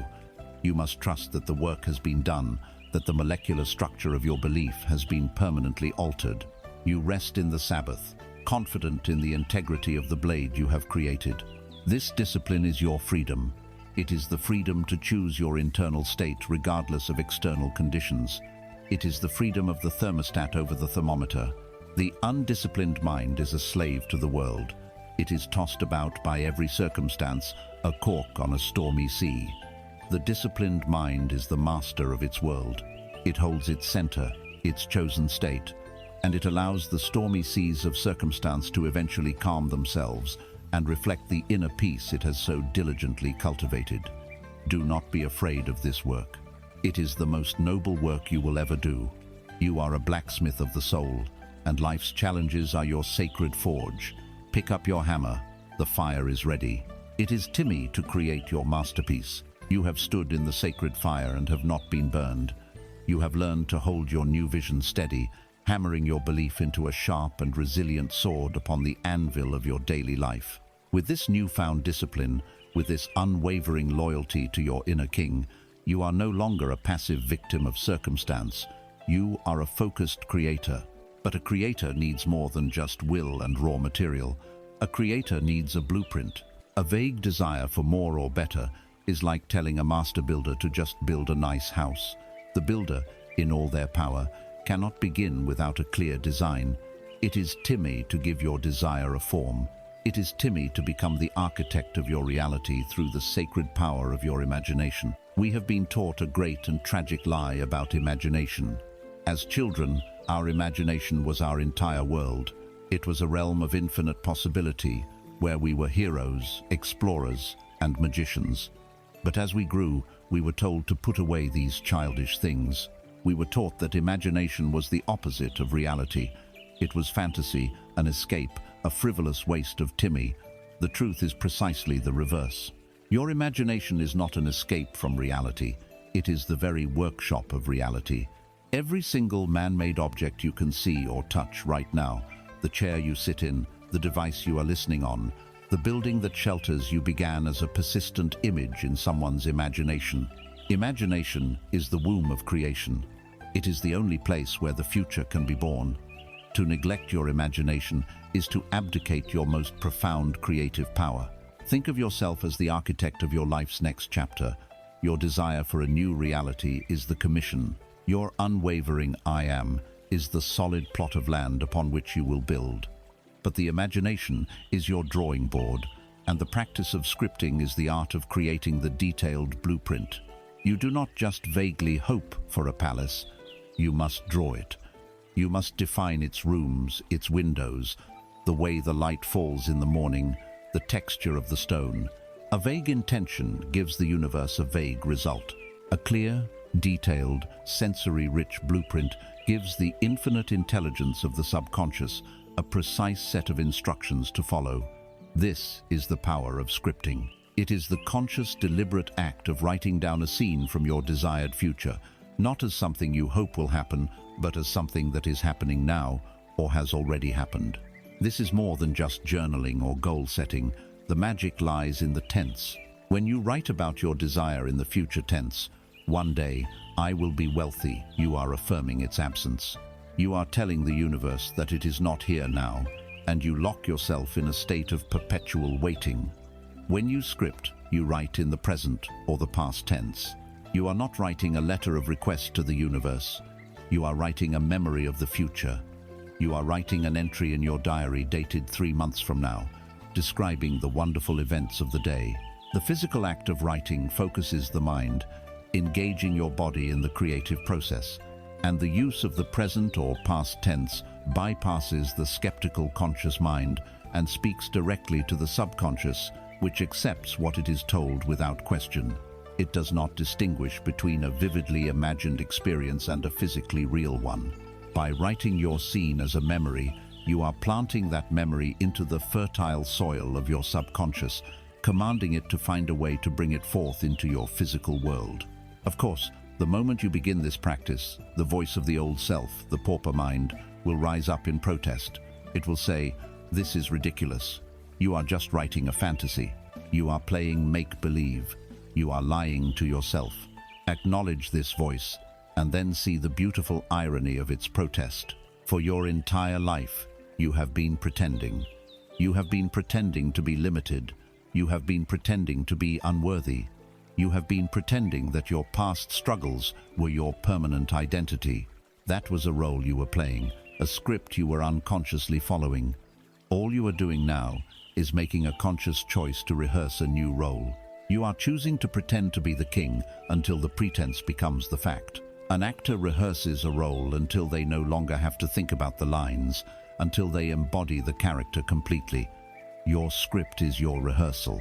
You are rehearsing the feeling, the thoughts, and the reality of the person you are becoming. Let us define the practice. Find a notebook and pen that feels special to you. This is your personal book of creation. Find a quiet time and space.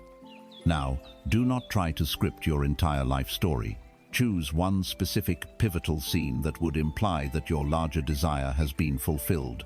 If your desire is for financial freedom, do not write, "I won the lottery." That is an event, not a state of being. Instead, write a scene that is rich with the feeling of financial freedom. For example, you might write, "I am sitting at a beautiful restaurant with my family. The air smells of garlic and fresh bread.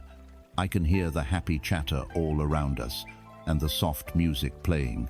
I just told the waiter to bring the most expensive bottle of champagne, and I didn't even glance at the price. My mother is smiling at me with such pride. I feel a wave of profound peace and gratitude wash over me. The feeling isn't excitement. It's a deep calm, knowing that everything is okay. I feel free." As you write, engage every one of your senses. What do you see? What do you hear? What do you smell? What do you feel on your skin? Describe the emotions in detail. The purpose of the sensory details is to act as a trigger, to generate the authentic feeling of the wish fulfilled within your body now. The script is a machine for producing the feeling. The feeling is the prayer. After you have written your scene, read it over. Let it saturate your mind. The best Timmy to do this is just before you drift off to sleep. Let the feeling of your scripted scene be the last thing your consciousness marinates in as it slips into the subconscious. Then, let it go. You have given the blueprint to the master builder. You do not need to obsess over it. You simply need to trust that construction has begun. Your life up to this point has been a story written mostly by unconscious habit and inherited beliefs. You have been reading a script handed to you by your past. Today, you take the pen. You become the author, the screenwriter, and the director of your own magnificent production. Your imagination is your only limit. Do not write a small, safe, believable story. Write a masterpiece. Write the story that makes your heart sing. Fill it with joy, with peace, with abundance, with love. Write it with feeling. Write it with conviction. And then live your days in the confident expectation of seeing it performed on the screen of your life. Stop rereading the tired script of yesterday. Your blank page awaits. You have stood in the forge, the blacksmith of your own belief. You have taken the hammer of your focused will and struck the hot metal of your vision again and again. You have become the architect, drawing the detailed blueprints of your new reality in the sacred workshop of your imagination. You have done the work, the active, conscious, disciplined work of creation. And now you arrive at the most misunderstood, the most paradoxical, and yet the most essential stage of the entire journey. You arrive at the Sabbath, the sacred and powerful art of doing nothing. In our modern world, this concept is heresy. We are disciples of the cult of constant motion. We have been taught that our value is in our doing, that progress only comes from relentless effort, that to rest is to fall behind. The ego, the inner taskmaster, believes that if it is not pushing, striving, worrying, and controlling, then everything will grind to a halt. It believes that its frantic effort is the engine of creation. And so, after a moment of profound inner work, after planting a beautiful seed of intention in the subconscious, the ego immediately begins to panic. Is it working? It demands. When will it happen? How will it happen? Maybe I should do more. Maybe I should script again. Maybe I should affirm harder. This anxious, fretful energy, this constant need to meddle, is the spiritual equivalent of a farmer who plants a seed in the earth and then digs it up every 10 minutes to see if it has sprouted. This act, born of doubt and a lack of faith, will guarantee that the seed never grows. The Sabbath is the farmer's wisdom. The wise farmer knows his role, and he knows the role of the unseen laws of nature. His work is to prepare the soil, to clear it of the weeds of old beliefs and the rocks of past resentments. His work is to choose a healthy seed and to plant it with care in the fertile darkness. This is the active, disciplined phase you have just learned. But once that work is done, the farmer rests. He walks away from the field. He does not try to force the seed to germinate. He does not pry it open to see what is happening inside. He surrenders the process to a power greater than his own hands. He trusts the mysterious, silent, intelligent work that happens in the dark. He trusts the soil, the sun, the rain. His rest is not laziness. It is an act of profound faith. It is his side of the bargain with life. He has done his part. Now he allows the universe to do its part. This is the state you must now enter. Having completed your creative act in imagination, your work is finished. You must consciously take your hands off. You must release your anxious grip on the outcome. The ego will fight you ferociously here. It will tell you that this is irresponsible, that you are being passive, that you are giving up. The ego is addicted to the illusion of control. It cannot comprehend a power that operates in silence, without its constant supervision. To let go, to trust the dark, feels like a death to the ego. And in a way, it is. It is the death of the belief that you, the small, separate self, are the one who has to make everything happen. It is an awakening to the reality that you are a channel for a power that works in ways you do not need to understand. What does this Sabbath state feel like? It is not a vacant emptiness. It is a quiet, confident knowing. It is the feeling that follows after you have ordered a meal at a fine restaurant. You give your order to the waiter, and then you lean back in your chair. You do not follow the waiter into the kitchen to supervise the chef. You do not worry about how they are chopping the vegetables or regulating the heat on the stove. You simply relax into conversation with your companion, in the calm and happy expectation that what you have ordered is being prepared and will be brought to you at the perfect timmy. This is the feeling of the Sabbath. It is a state of, it is finished. The creative act is done. The order has been placed. The seed is in the ground. You are no longer concerned with the how or the when. Your focus is no longer on the future desire, but on the peaceful enjoyment of the present moment, in the serene confidence that the future is secured.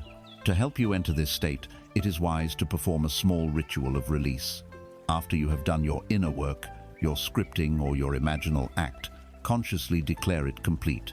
Say to yourself, it is done, the seed is planted. Then, perform a physical act that symbolizes this release and completely absorbs your attention. Go for a long walk and focus only on the feeling of your feet on the earth and the sights and sounds of nature. Listen to a piece of powerful, emotive music that lifts your spirit. Engage in a hobby you love. Play with a child or a pet and get lost in their world of simple, present moment joy. Do something that has absolutely nothing to do with your desire. This act is a signal to your subconscious mind. It says, I am no longer tending to this.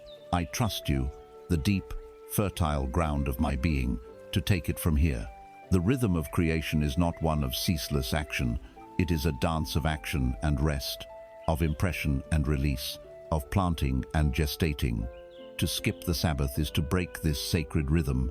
It is to deny your creation the quiet, uninterrupted period of gestation it needs to form itself. The king, seated on his throne, does not run after the messenger to make sure the decree is being delivered. He speaks the word, and then he rests in his own authority, knowing that his word is law. Your imaginal act is the decree. Your Sabbath rest is the posture of authority, the unwavering confidence that your inner reality is the only cause, and the outer world is merely the effect, which must and will conform. Let go. Trust the silence. Trust the dark. The farmer who respects the Sabbath is the one who reaps the most abundant harvest. Enter into your rest. It is not an end. It is the beginning of the magic. You have entered the Sabbath. You have done the sacred work of impression, and you have released your desire into the fertile darkness of the subconscious, trusting the unseen law of gestation. You have walked away from the field, allowing the seed to do its mysterious work. But what is the nature of this waiting? What is the atmosphere of this sacred rest? Is it a tense, impatient vigil filled with the anxiety of, is it here yet? Or is it something richer, something more powerful? The emotional climate of the Sabbath, the sunlight that warms the soil and guarantees the growth of your seed, has a name. It is gratitude. Not gratitude for what has been, but a radical creative gratitude for what you have decreed is now on its way. We are taught from a young age to practice gratitude. We are told to be thankful for the food on our table, for the roof over our head, for the kindness of others. This is a beautiful and necessary practice. It honors the gifts of the past and acknowledges the abundance already present. But this conventional gratitude is reactive. It looks backward. The gratitude that we must now cultivate is of a different order entirely. It is creative. It looks forward. It is the profound and unwavering act of giving thanks for a reality that is, as of yet, visible only to your inner eye. It is signing for the delivery before the truck has even turned onto your street. It is the highest and most potent expression of faith possible, for it closes the very last door on doubt. To be grateful for what is to come is to declare with every fiber of your being that you hold zero doubt that it will arrive. Imagine your being is a finely crafted musical instrument, a cello or a violin. The universe is a grand orchestra, and within its infinite library is the score for every possible reality, the symphony of perfect health, the symphony of profound love, the symphony of effortless abundance. You have decided you wish to play the symphony of abundance.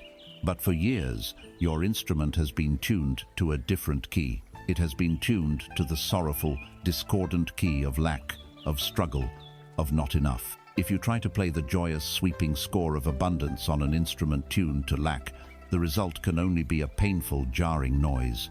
Your work is not to play harder, but to retune your instrument. Gratitude is your tuning fork. When you generate the pure, warm, authentic feeling of gratitude, you are striking that perfect, universal note. Then, you are consciously turning the pegs of your own consciousness, adjusting the strings of your soul, until your entire being vibrates in perfect harmony with that note. When you are in tune with the reality you desire, the music of that reality must, by law, begin to play through you. This is not poetry, it is physics. The universe responds to frequency, to vibration. The states of fear, worry, and desperation are low, slow, chaotic frequencies. The states of joy, peace, and abundance are high, fast, coherent frequencies.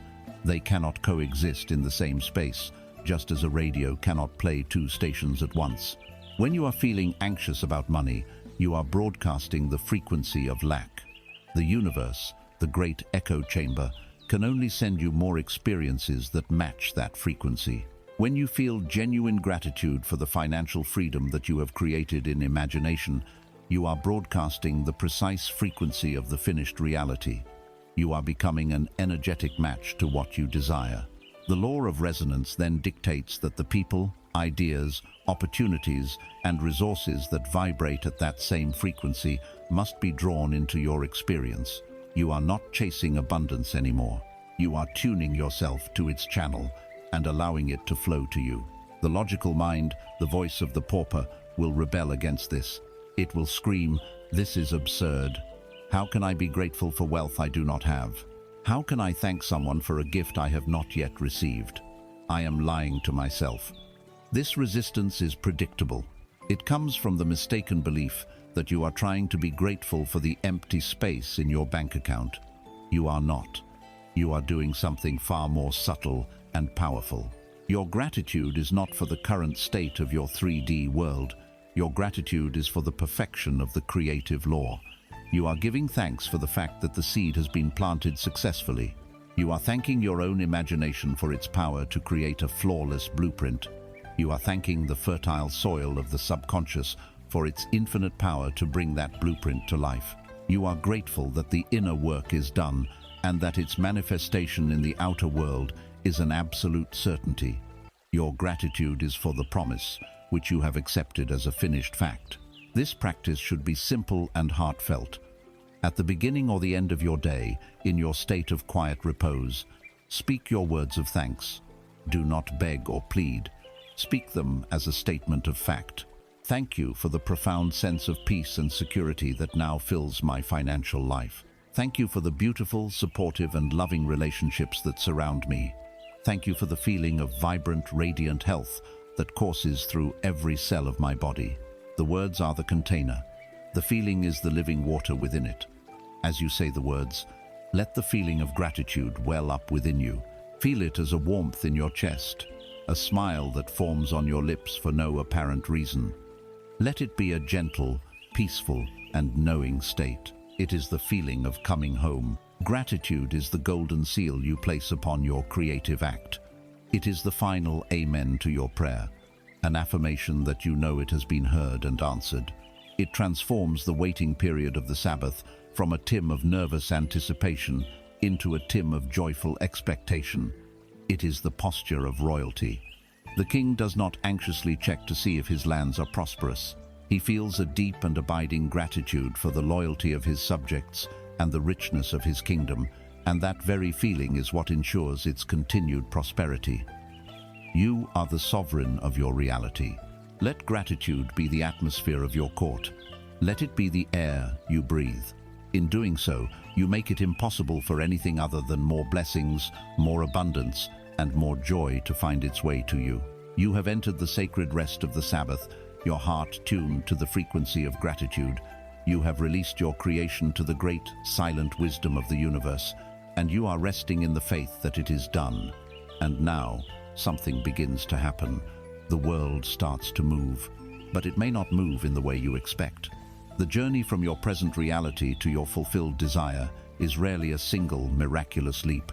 More often, it is a journey across a bridge built of seemingly ordinary, sometimes strange, and often confusing events. This is the bridge of incidents, and learning to walk it with faith rather than fear is the final test of the conscious creator. The subconscious mind, having accepted your new blueprint, is infinitely intelligent. It does not operate with brute force, but with a sublime, effortless wisdom. It knows the path of least resistance in your unique life. It begins to subtly orchestrate a series of events, to rearrange the furniture of your world, to nudge people and circumstances in such a way that they form a logical, natural pathway leading directly to your goal. This pathway is the bridge of incidents. It is a series of perfectly placed stepping stones across the river of Timmy. The challenge is that from your limited vantage point, standing on one stone at a Tim, you cannot see the entire bridge. You can only see the step you are on, and perhaps the next one. And sometimes, the next stepping stone may appear to be leading you in the wrong direction. Let's say your desire is to own a thriving, successful business. You have inhabited the state of being a successful business owner. You feel the pride, the freedom, the security of it. You enter the Sabbath. And the next day, you are fired from your stable 9-to-5 job. To the uninitiated, to the mind still trapped in linear cause and effect thinking, this is a catastrophe. It is undeniable proof that the process is not working. The voice of the pauper will shriek with terror and vindication. See, you dreamed of wealth and now you have no income at all. This is a disaster. This is the moment you stand at the entrance to the bridge, and the first plank looks like it is dangling over a chasm. To react with fear, to abandon your inner state of success and plunge back into the feeling of lack and victimhood, is to refuse to set foot on the bridge. But the conscious creator, the one who trusts the law, sees it differently. They view this event not as a failure, but as the first, necessary incident on the bridge. They understand that their current job, with its limited potential and its soul-crushing routine, was actually the biggest obstacle to their dream. The universe, in its infinite wisdom, had to clear the obstacle to make way for the new reality. Being fired was not a punishment, it was a liberation. It was the first, dramatic, and absolutely necessary step on the bridge leading to entrepreneurship. The creator's job is not to panic or judge the event. Their job is to hold fast to the feeling of being a successful business owner and to say to this seemingly negative event, "Thank you, I see you, you are part of my bridge. I don't need to understand how, I only need to know that you are leading me to my destination." This is the essence of navigating the bridge. You must suspend judgment. You must be willing to walk in the dark with your faith as your only lantern. Life will bring you a series of seemingly disconnected events. You will get a sudden urge to call an old friend you haven't spoken to in years, and that friend will mention a contact who happens to be looking for someone with your exact skills. A book will fall off a shelf in a bookstore, opening to a page that contains the very idea you need. You will take a wrong turn and drive past a building with a for lease sign that happens to be the perfect location for your new venture. The logical mind will dismiss these events as coincidence, as random chance. The creator knows there is no such thing. These are the planks of the bridge being laid before you in real Timmy. Your only job is to walk across them. To do this, you must adopt a new relationship with the events of your life. When something unexpected happens, your old habit might be to immediately categorize it. This is good, or this is bad. This act of judgment is what causes you to stumble on the bridge. If you label an event bad, you will react with fear, and that fear will disrupt the inner state of faith you have worked so hard to cultivate. Instead, practice a radical neutrality. When an event occurs, simply observe it and say inwardly, "Isn't this interesting?" This simple phrase diffuses the emotional charge. It creates a space of curious, detached trust. It allows you to see the event not as a final destination, but as a curious plot twist on a journey where the happy ending has already been written by you. You become a fascinated observer of your own manifestation, watching with quiet amusement as the infinitely creative universe weaves the tapestry of your life. Think of it like this. You have programmed your destination into a divine GPS. The destination is your wish fulfilled. You start driving, and suddenly the GPS tells you to exit the highway and take a series of winding country roads. Your logical mind, which can only see the main highway, thinks this is a mistake. This is slower. This is the wrong way.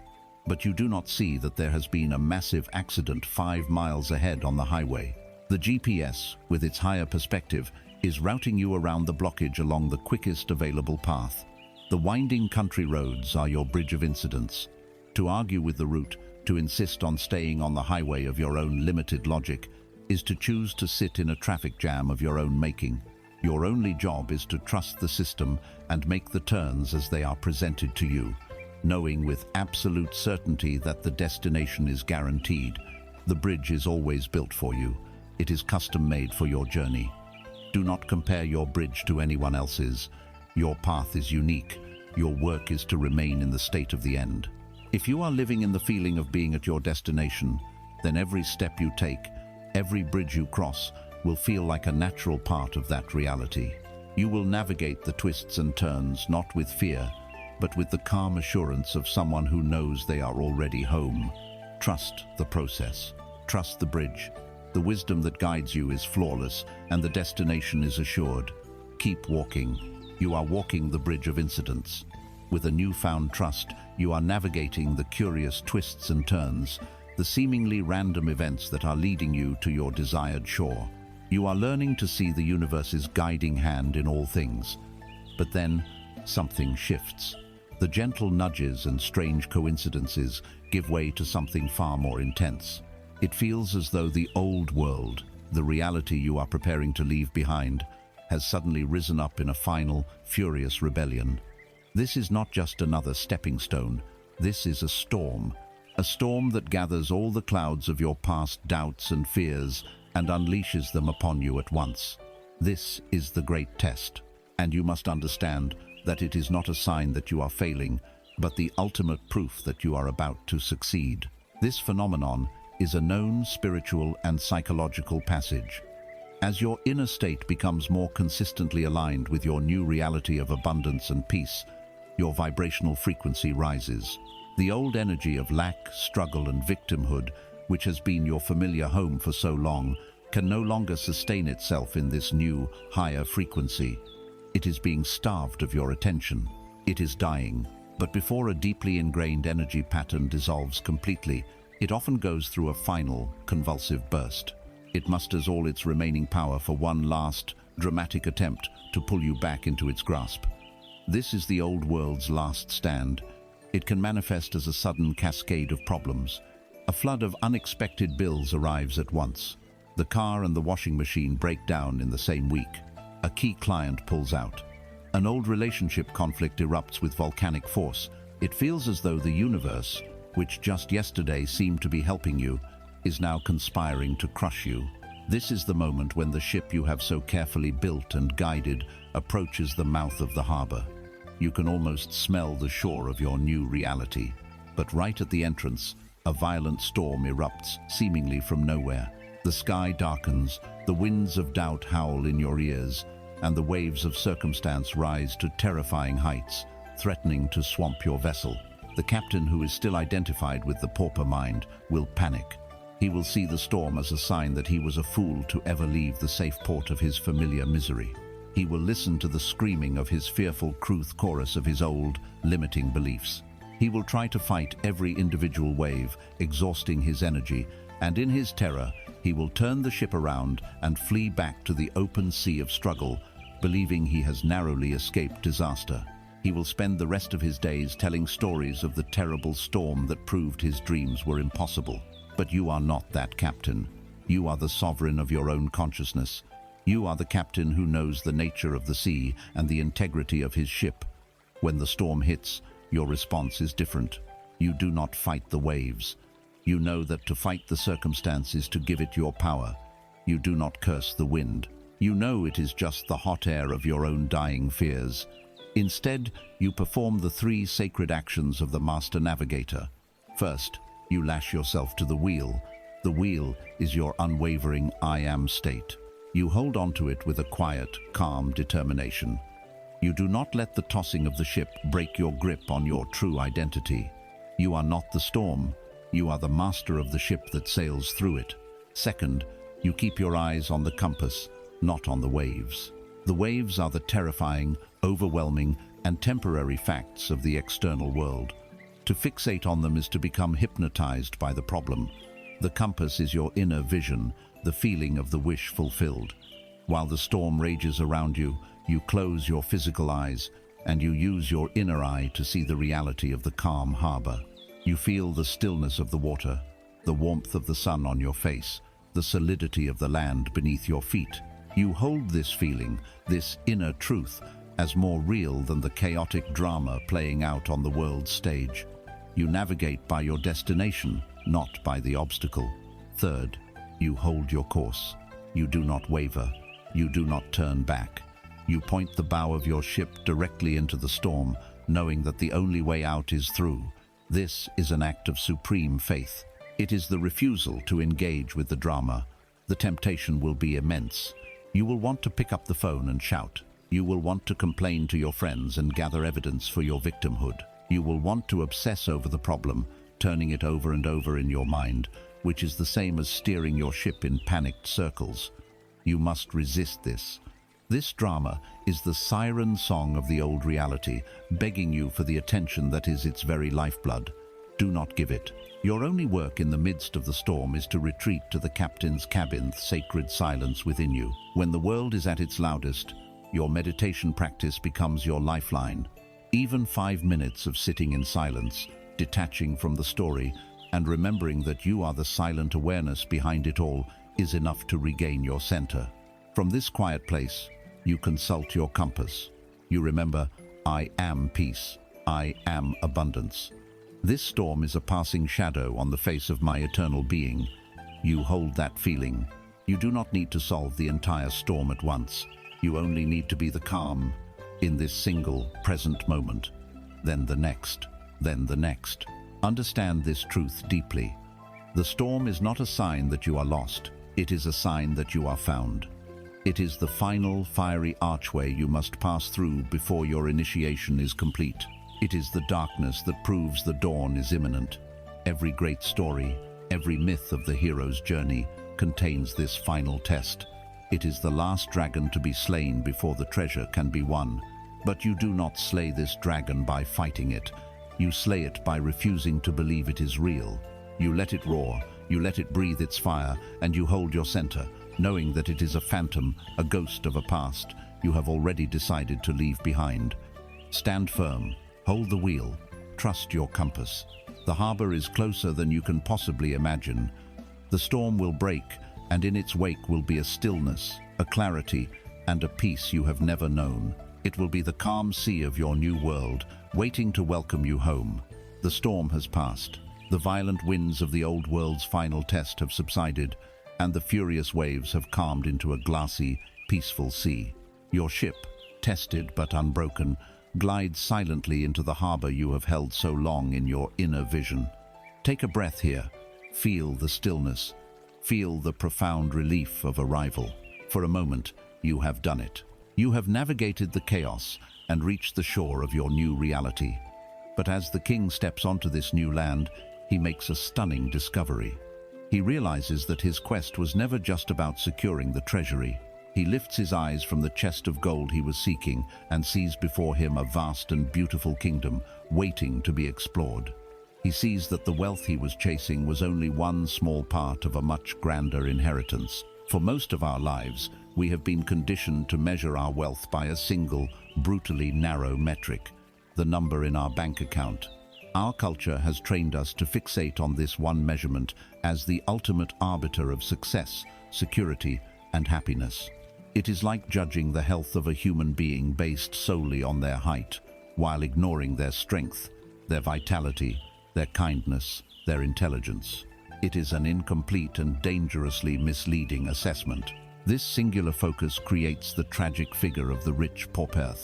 Man who has millions in the bank but is bankrupt in Timmy, whose body is riddled with stress-induced illness, whose relationships are hollow, and whose soul is starved of peace and purpose. He has won the race, only to discover it was the wrong one. He has filled his wallet, but his life remains empty. Your journey was never meant to lead you to this hollow victory. It was meant to lead you to a prosperity that is whole, vibrant, and alive in every corner of your existence. To understand this, let us use a new metaphor. Chasing financial wealth alone is like dedicating all of your energy to growing one single, unnaturally large tree in the middle of a barren field. With immense, focused effort, you might succeed. You might grow a towering tree that impresses your neighbors, but it will be a lonely giant in a dead landscape. Its roots will struggle in the poor soil, it will be vulnerable to the first strong wind, and it will bear its fruit in a world devoid of life. This is not true abundance. True, holistic prosperity is not a single tree. It is a thriving ecosystem. It is a lush, vibrant rainforest, teeming with life and sustained by a perfect, harmonious balance. In the ecosystem of your life, your inner peace, your connection to the sacred silence, to the source within is the deep, dark, fertile soil. Without rich soil, nothing of value can grow, or if it does, it will be shallow-rooted and weak. Your health, your physical vitality and energy is the clean, life-giving sunlight. Without the energy of the sun, the entire system cannot photosynthesize. It cannot create.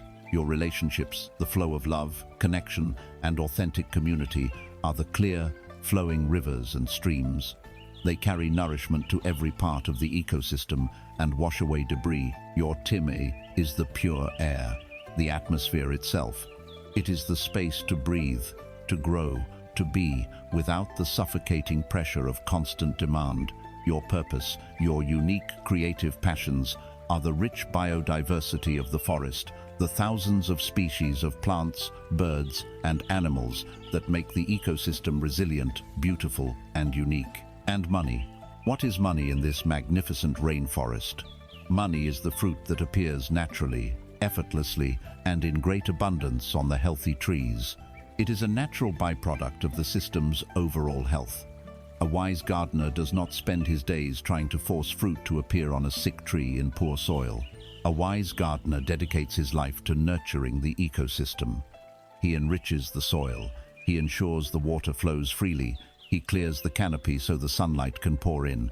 He knows that if he focuses on the health of the whole system, the fruit will appear as a matter of course, in its perfect season and in overflowing abundance. Your obsession with your bank account has been the obsession with forcing fruit.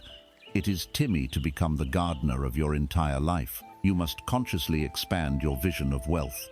As you stand in this new, calm harbor, begin to map the true dimensions of your kingdom. Recognize the wealth of Timmy as the ultimate currency, for it is the only resource that cannot be renewed. To have control over your own hours, to be able to spend them on what gives you joy and meaning, is a state of profound riches. Recognize the wealth of health, the vibrant energy that allows you to enjoy your Timmy and your resources. $1 billion is worthless to a person who is too sick to get out of bed.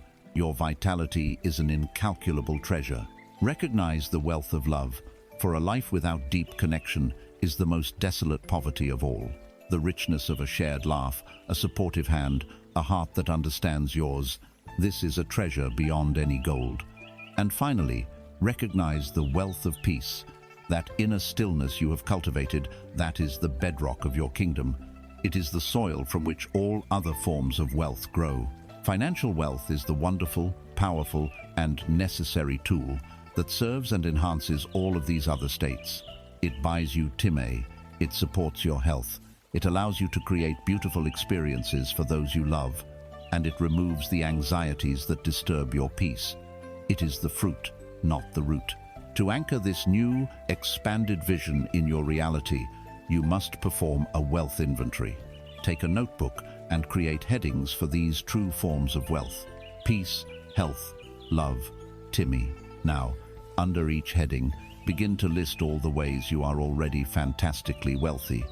Under peace, you might list the feeling of my first cup of coffee in the morning, the silence in my home after a busy day, the sound of rain on the window, under health, my strong legs that carry me everywhere, my lungs that breathe without my command, my sense of sight that lets me see the sunset, under love, the friend who always answers my call, the kindness of a stranger at the store, the memory of my grandmother's smile. Go on and on. Fill pages, do not rush. Feel the genuine gratitude for each item. This exercise will perform a miracle on your perception. It will shift your focus from the one tree you thought was lacking to the vast, thriving rainforest you are already living in. This shift in feeling, this recognition of your immense, existing wealth, will make you a vibrational match for even more. You have arrived. The great quest was never about the pursuit of money. It was about the realization of your own wholeness. When you seek to be holistically wealthy-rich in peace, Timmy, health, and love, you become a powerful, coherent magnet for all forms of abundance, including financial. You stop being the desperate man chasing a single fruit. You become the entire flourishing garden, and the fruit simply appears, a sweet and natural gift from a life well lived. You have stepped ashore into the vast and varied kingdom of your true wealth. You are beginning to see with new eyes, recognizing the profound riches you already possess in the realms of peace, health, love, and Timmy.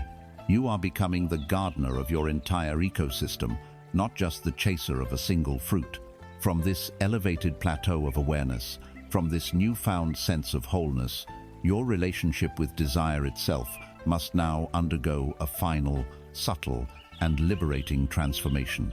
You must now learn the supreme paradox of creation, that to effortlessly receive everything you want, you must first let go of needing any of it. This is the graceful and powerful art of detachment. For most of our lives, we have confused desire with a kind of painful, needy attachment. We have believed that to want something means to feel an ache in its absence. We have fixated on a future event, the promotion, the relationship, the financial windfall, and we have tethered our present moment happiness to it. This is the "I will be happy when" syndrome, a self-imposed prison of perpetual waiting. This needy desire, this attachment, feels like a hook in your soul, constantly pulling your attention out of the peaceful present and into an anxious future. It is a tense, contracted, fearful energy. It broadcasts a powerful signal to the universe, a signal that screams, "I am not whole without this thing. I am incomplete. I am in a state of lack." And the universe, the perfect echo chamber, faithfully responds by giving you more experiences of lacking, of waiting, of feeling the painful absence of your desire. The energy of neediness is the very force that holds your desire at arm's length. Imagine you are standing on a beach. You bend down and scoop up a double handful of fine, golden sand. This sand represents your desire. The first instinctive reaction of the fearful mind is to protect what it has grasped. It clenches your hands into tight fists, trying to possess the sand, to keep any of it from escaping. This is attachment. But what happens? The moment you squeeze, the sand begins to pour out through the cracks between your fingers. The tighter you clench, the faster it escapes, until your hands are empty and sore. This is the nature of reality. That which you grasp at with fear and desperation will always elude you. Now, imagine a different approach. You scoop up the same amount of sand, but this Timmy, you keep your hands cupped, open, and relaxed. You are not trying to possess the sand. You are simply providing a platform for it to rest upon. You are holding it with ease and trust. And so, the sand remains, resting securely in your open palms. This is the posture of detachment. It is not an absence of having, it is the absence of the fear of loss.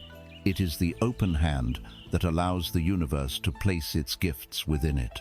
This requires a fundamental shift in how you define desire. You must move from a state of need to a state of preference. A need comes from a perceived hole within you.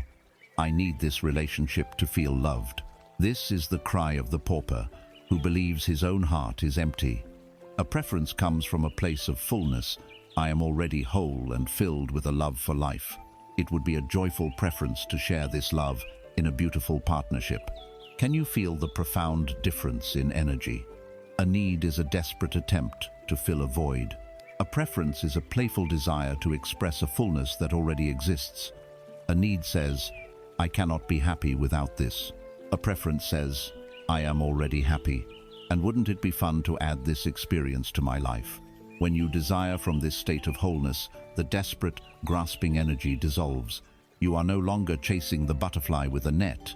You are becoming a beautiful garden, and you are allowing the butterfly to land, if it so chooses, knowing that your beauty does not depend on its arrival.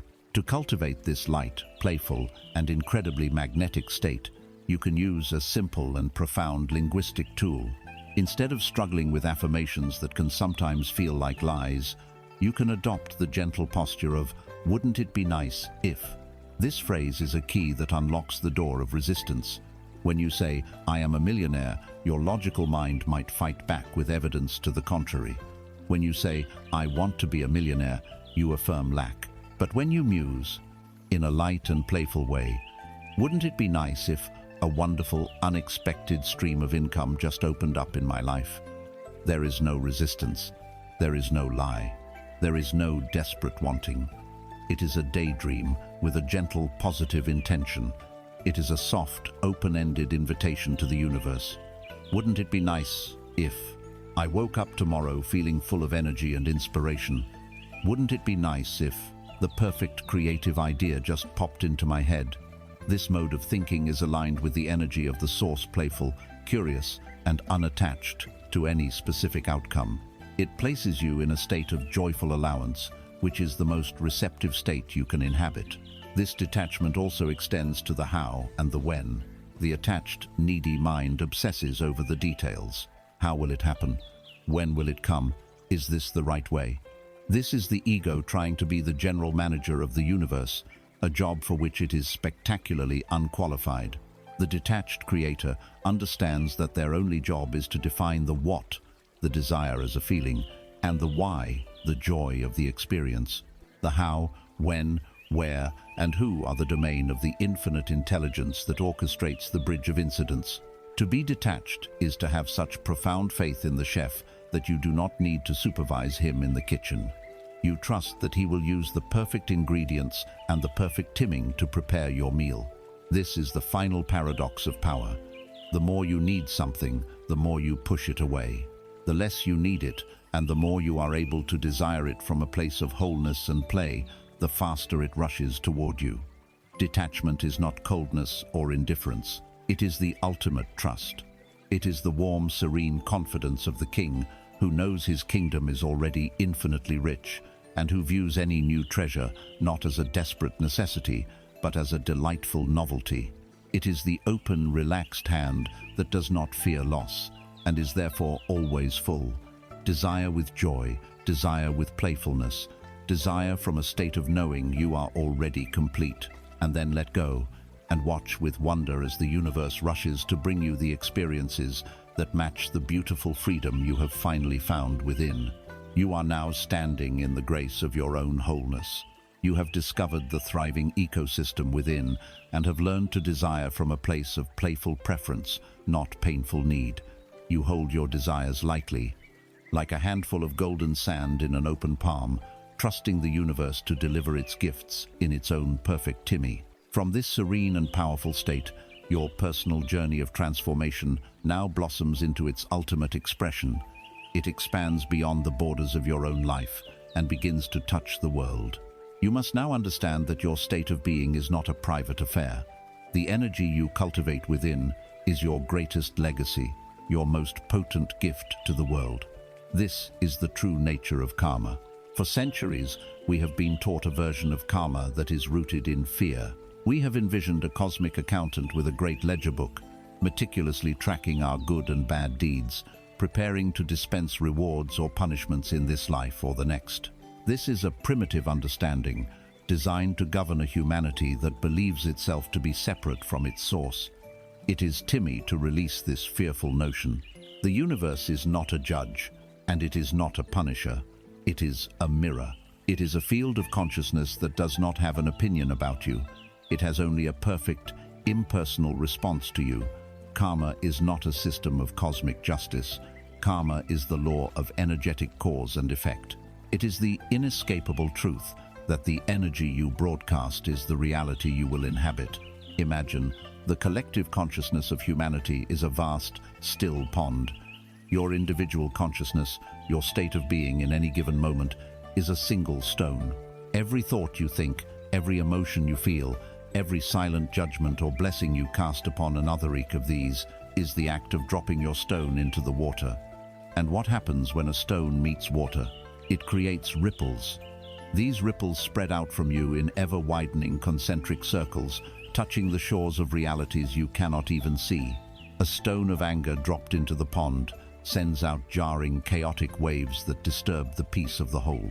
A stone of grace, of forgiveness, of silent appreciation sends out harmonious, coherent ripples that bring a gentle order and peace to the water. You are the center of your own universe, and your state of being is constantly radiating outward, affecting everything and everyone it touches. This is your karmic output. It is your energetic legacy, created anew in every single moment. You have an energetic signature. It is the sum total of your dominant thoughts, beliefs, and feelings. It is the silent music your soul plays constantly. People feel this music before you ever speak a word. You have felt it from others.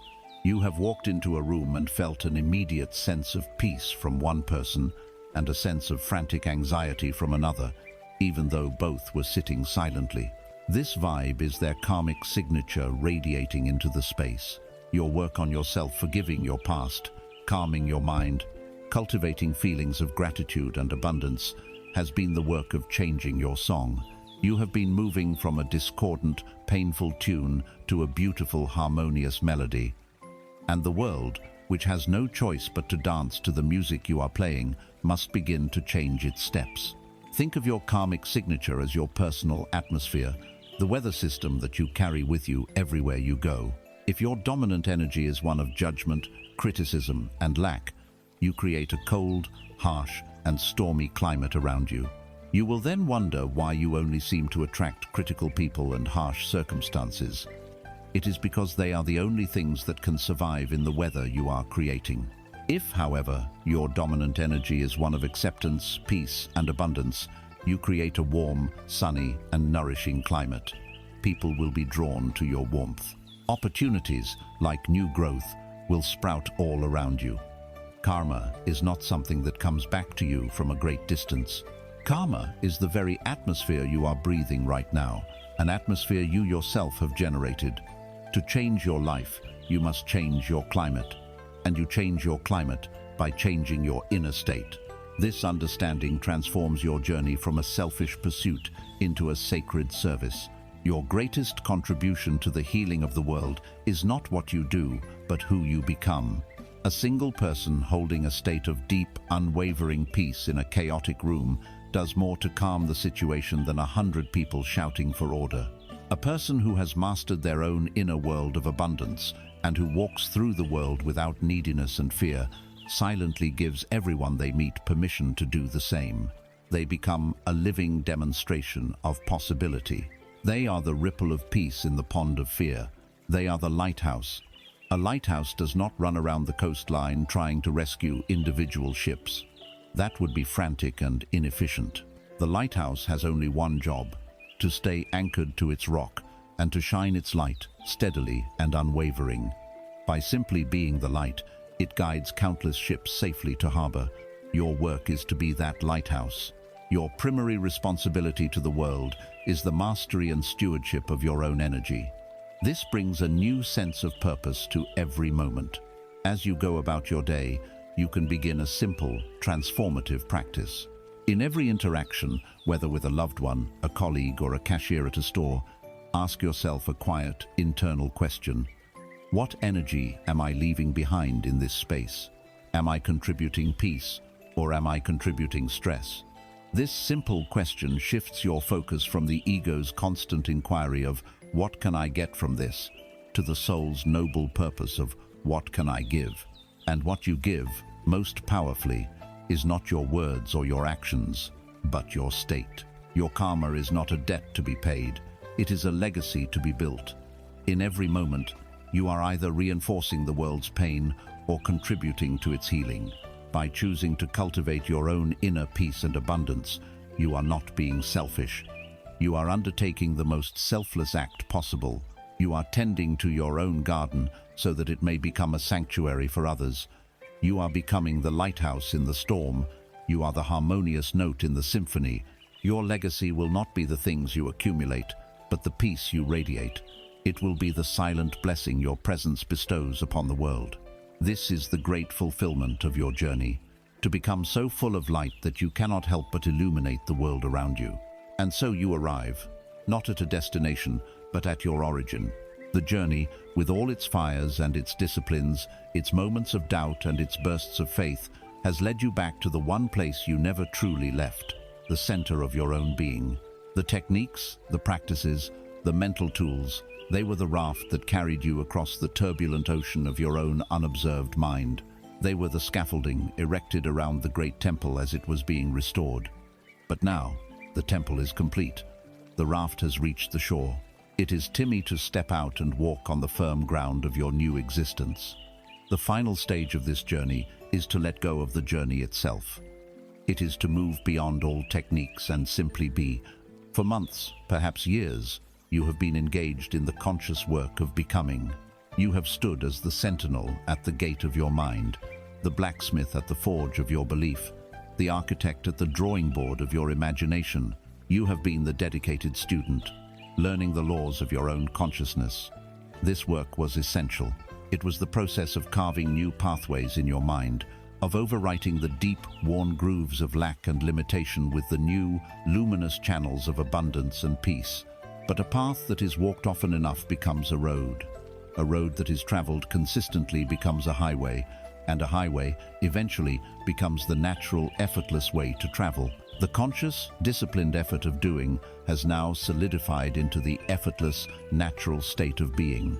You no longer have to try to think from a place of abundance. It has become your new nature to do so. You no longer have to practice feeling gratitude. It has become the natural climate of your heart. You no longer have to force a belief in your own worthiness. You have arrived at the unshakable knowing of it. The scaffolding can now be taken down, for the building stands strong and magnificent on its own. This is the life of the sovereign. But the rule of the true sovereign is not what you might imagine. It is not a life of forceful control, of bending reality to your will through gritted teeth. That is the way of the tyrant, the way of the fearful ego that still believes in a world of opposition. The sovereign rules not by force, but by radiance. Their power does not lie in what they do, but in who they are. Their peace is their scepter. Their wholeness is their crown. Their unwavering inner state is the silent law that governs the entire kingdom of their reality. The sovereign does not need to shout commands, for the entire court, the people, the events, the circumstances of their life naturally aligns itself with the calm, benevolent, and abundant nature of its king. Life from this state feels different. The friction is gone. The sense of struggle, of swimming against the current, has vanished. In its place is a sense of flow, of being carried by a powerful and benevolent river. Synchronicities, which once seemed like rare and shocking miracles, are now the normal, everyday language of your life. The perfect idea arrives at the perfect Timmy. You think of a person, and they call you moments later. You have a need, and the solution appears before you have even fully articulated the problem. This is not magic, though it feels like it. It is resonance. You have become so clear and stable in your own harmonious frequency that everything which resonates with that frequency is naturally, effortlessly drawn into your orbit. You have stopped chasing butterflies. You have become the garden, and the butterflies now fill your air. Does this mean that a challenging thought or a difficult circumstance will never again appear in your world? But your relationship to them has been irrevocably transformed. You have become the mountain. An old familiar cloud of doubt may drift across your awareness. A storm of external chaos may brew on the horizon. But you no longer identify with the cloud or the storm. You see it for what it is, a temporary weather pattern passing through the vast, unchanging sky of your being. You can observe the thought of fear without becoming the fear. You can witness the chaos of the world without losing your inner peace. The ghost of the pauper may occasionally knock on the palace gates, but the king simply smiles, knowing the ghost has no power here anymore. It is a powerless echo from a world that no longer exists, because the consciousness that created it is gone. This, then, is the ultimate liberation. The goal of this entire journey was never truly to manifest a new car, or a bigger house, or a specific number in your bank account. These are just the props on the stage, the delightful bonuses. The true prize, the real treasure you were seeking, was the awakening of the one who manifests. The goal was to remember yourself as the creator, the source, the dreamer of your dream. The purpose was not to master the techniques, but to use the techniques to awaken the master within you. The game is over, not because you have acquired all the pieces on the board, but because you have realized you are the player who moves them, the consciousness that conceives of the game itself. You are not the wave, frantically trying to hold itself together in the vast ocean. You are the entire ocean, expressing itself for a moment as a wave. You are not the person anxiously watching the weather, hoping for a sunny day. You are the sky itself, the vast, silent, peaceful, and eternal space in which all weather, sun, clouds, wind, and storm arises, plays its part, and passes away. Your essential nature is untouched, unstained, forever serene. Live from this knowing. Walk through your world not as a seeker, but as a source, not as a victim, but as a sovereign. The search is over. The work is done. There is nothing left to do but to be who you have always been, and to enjoy the magnificent kingdom that is, and always was, you. We began this journey together, in a car, stuck in traffic. We met a man named Mark, a reflection of ourselves, feeling the weight of a world that never stops demanding more. His chest was tight, his mind was racing, a feeling of being trapped not just by the cars around him, but by the very architecture of his life. That feeling, that subtle, persistent friction with reality, is where our exploration started. We gave it a name, Dukkha, not as a sentence of doom, but as a diagnosis, the brave first step toward healing. We saw that its roots were not outside of us, but within us, in our relentless thirst, our habit of clinging to what we want and pushing away what we don't. But then, a promise emerged, the promise of silence, the possibility of extinguishing the fires of craving and aversion. We were given a map, an ancient and practical guide called the Noble Eightfold Path. It wasn't a path to a distant heaven, but a path back to ourselves. We learned to adjust the very lens through which we see the world, understanding that everything is a river of change, that the solid, separate self we cling to is more like a flowing process than a static thing. We saw that our actions, our intentions, are echoes that create our world. With this new vision, we found our anchor. We discovered the simple, profound power of the breath, a tool to bring the wandering mind home to the present moment, again and again. On the cushion of meditation and in the motion of our daily lives, we learned to stop running. We learned to sit with the fire of anger and see the scared child behind its flames. We learned to walk with the shadow of fear and watch it dissolve under the light of awareness. We dared to practice letting go, releasing our tight grip on people, on outcomes, on the stories we tell ourselves, finding that in this release there is love, a love that doesn't seek to possess. From this ground of stillness, we cultivated a boundless heart. We planted the seeds of loving kindness, first for ourselves, and then letting it radiate outwards to embrace all beings. We touched the wisdom of compassion, the courage to feel with the world's suffering, not from a place of pity, but from a place of strength. We discovered the quiet joy of celebrating the happiness of others, a perfect antidote to the poison of envy. And we learned to stand firm in the eye of the hurricane, with the quiet power of equanimity, meeting life's inevitable gains and losses, its praise and its blame, with a calm and steady heart. We saw how this inner transformation naturally shapes our world through words that heal and actions that serve. So we returned to Mark, perhaps still in his car, perhaps the traffic has not moved an inch. The horns may still be blaring, the city may still be rushing, but something fundamental has changed. His hands are no longer white-knuckled on the steering wheel. His jaw is soft. He feels the gentle rhythm of his breath, a quiet anchor in the midst of the noise. He is not fighting the moment. He is not waiting for his life to begin when the traffic clears. He is here. He is awake. And in that simple, profound shift, he is free. The noise is still there, but it no longer defines his peace. This is the core of the path. Peace is not the absence of challenges or chaos. It is the presence of a mind that has come home to itself. It is not a destination you must race towards. It is a space you can cultivate within, right here, right now. The wisdom of the Buddha is not a relic of the past. It is a living science of the mind, a set of tools waiting to be used. The torch has been offered. The journey is not over. It is always beginning.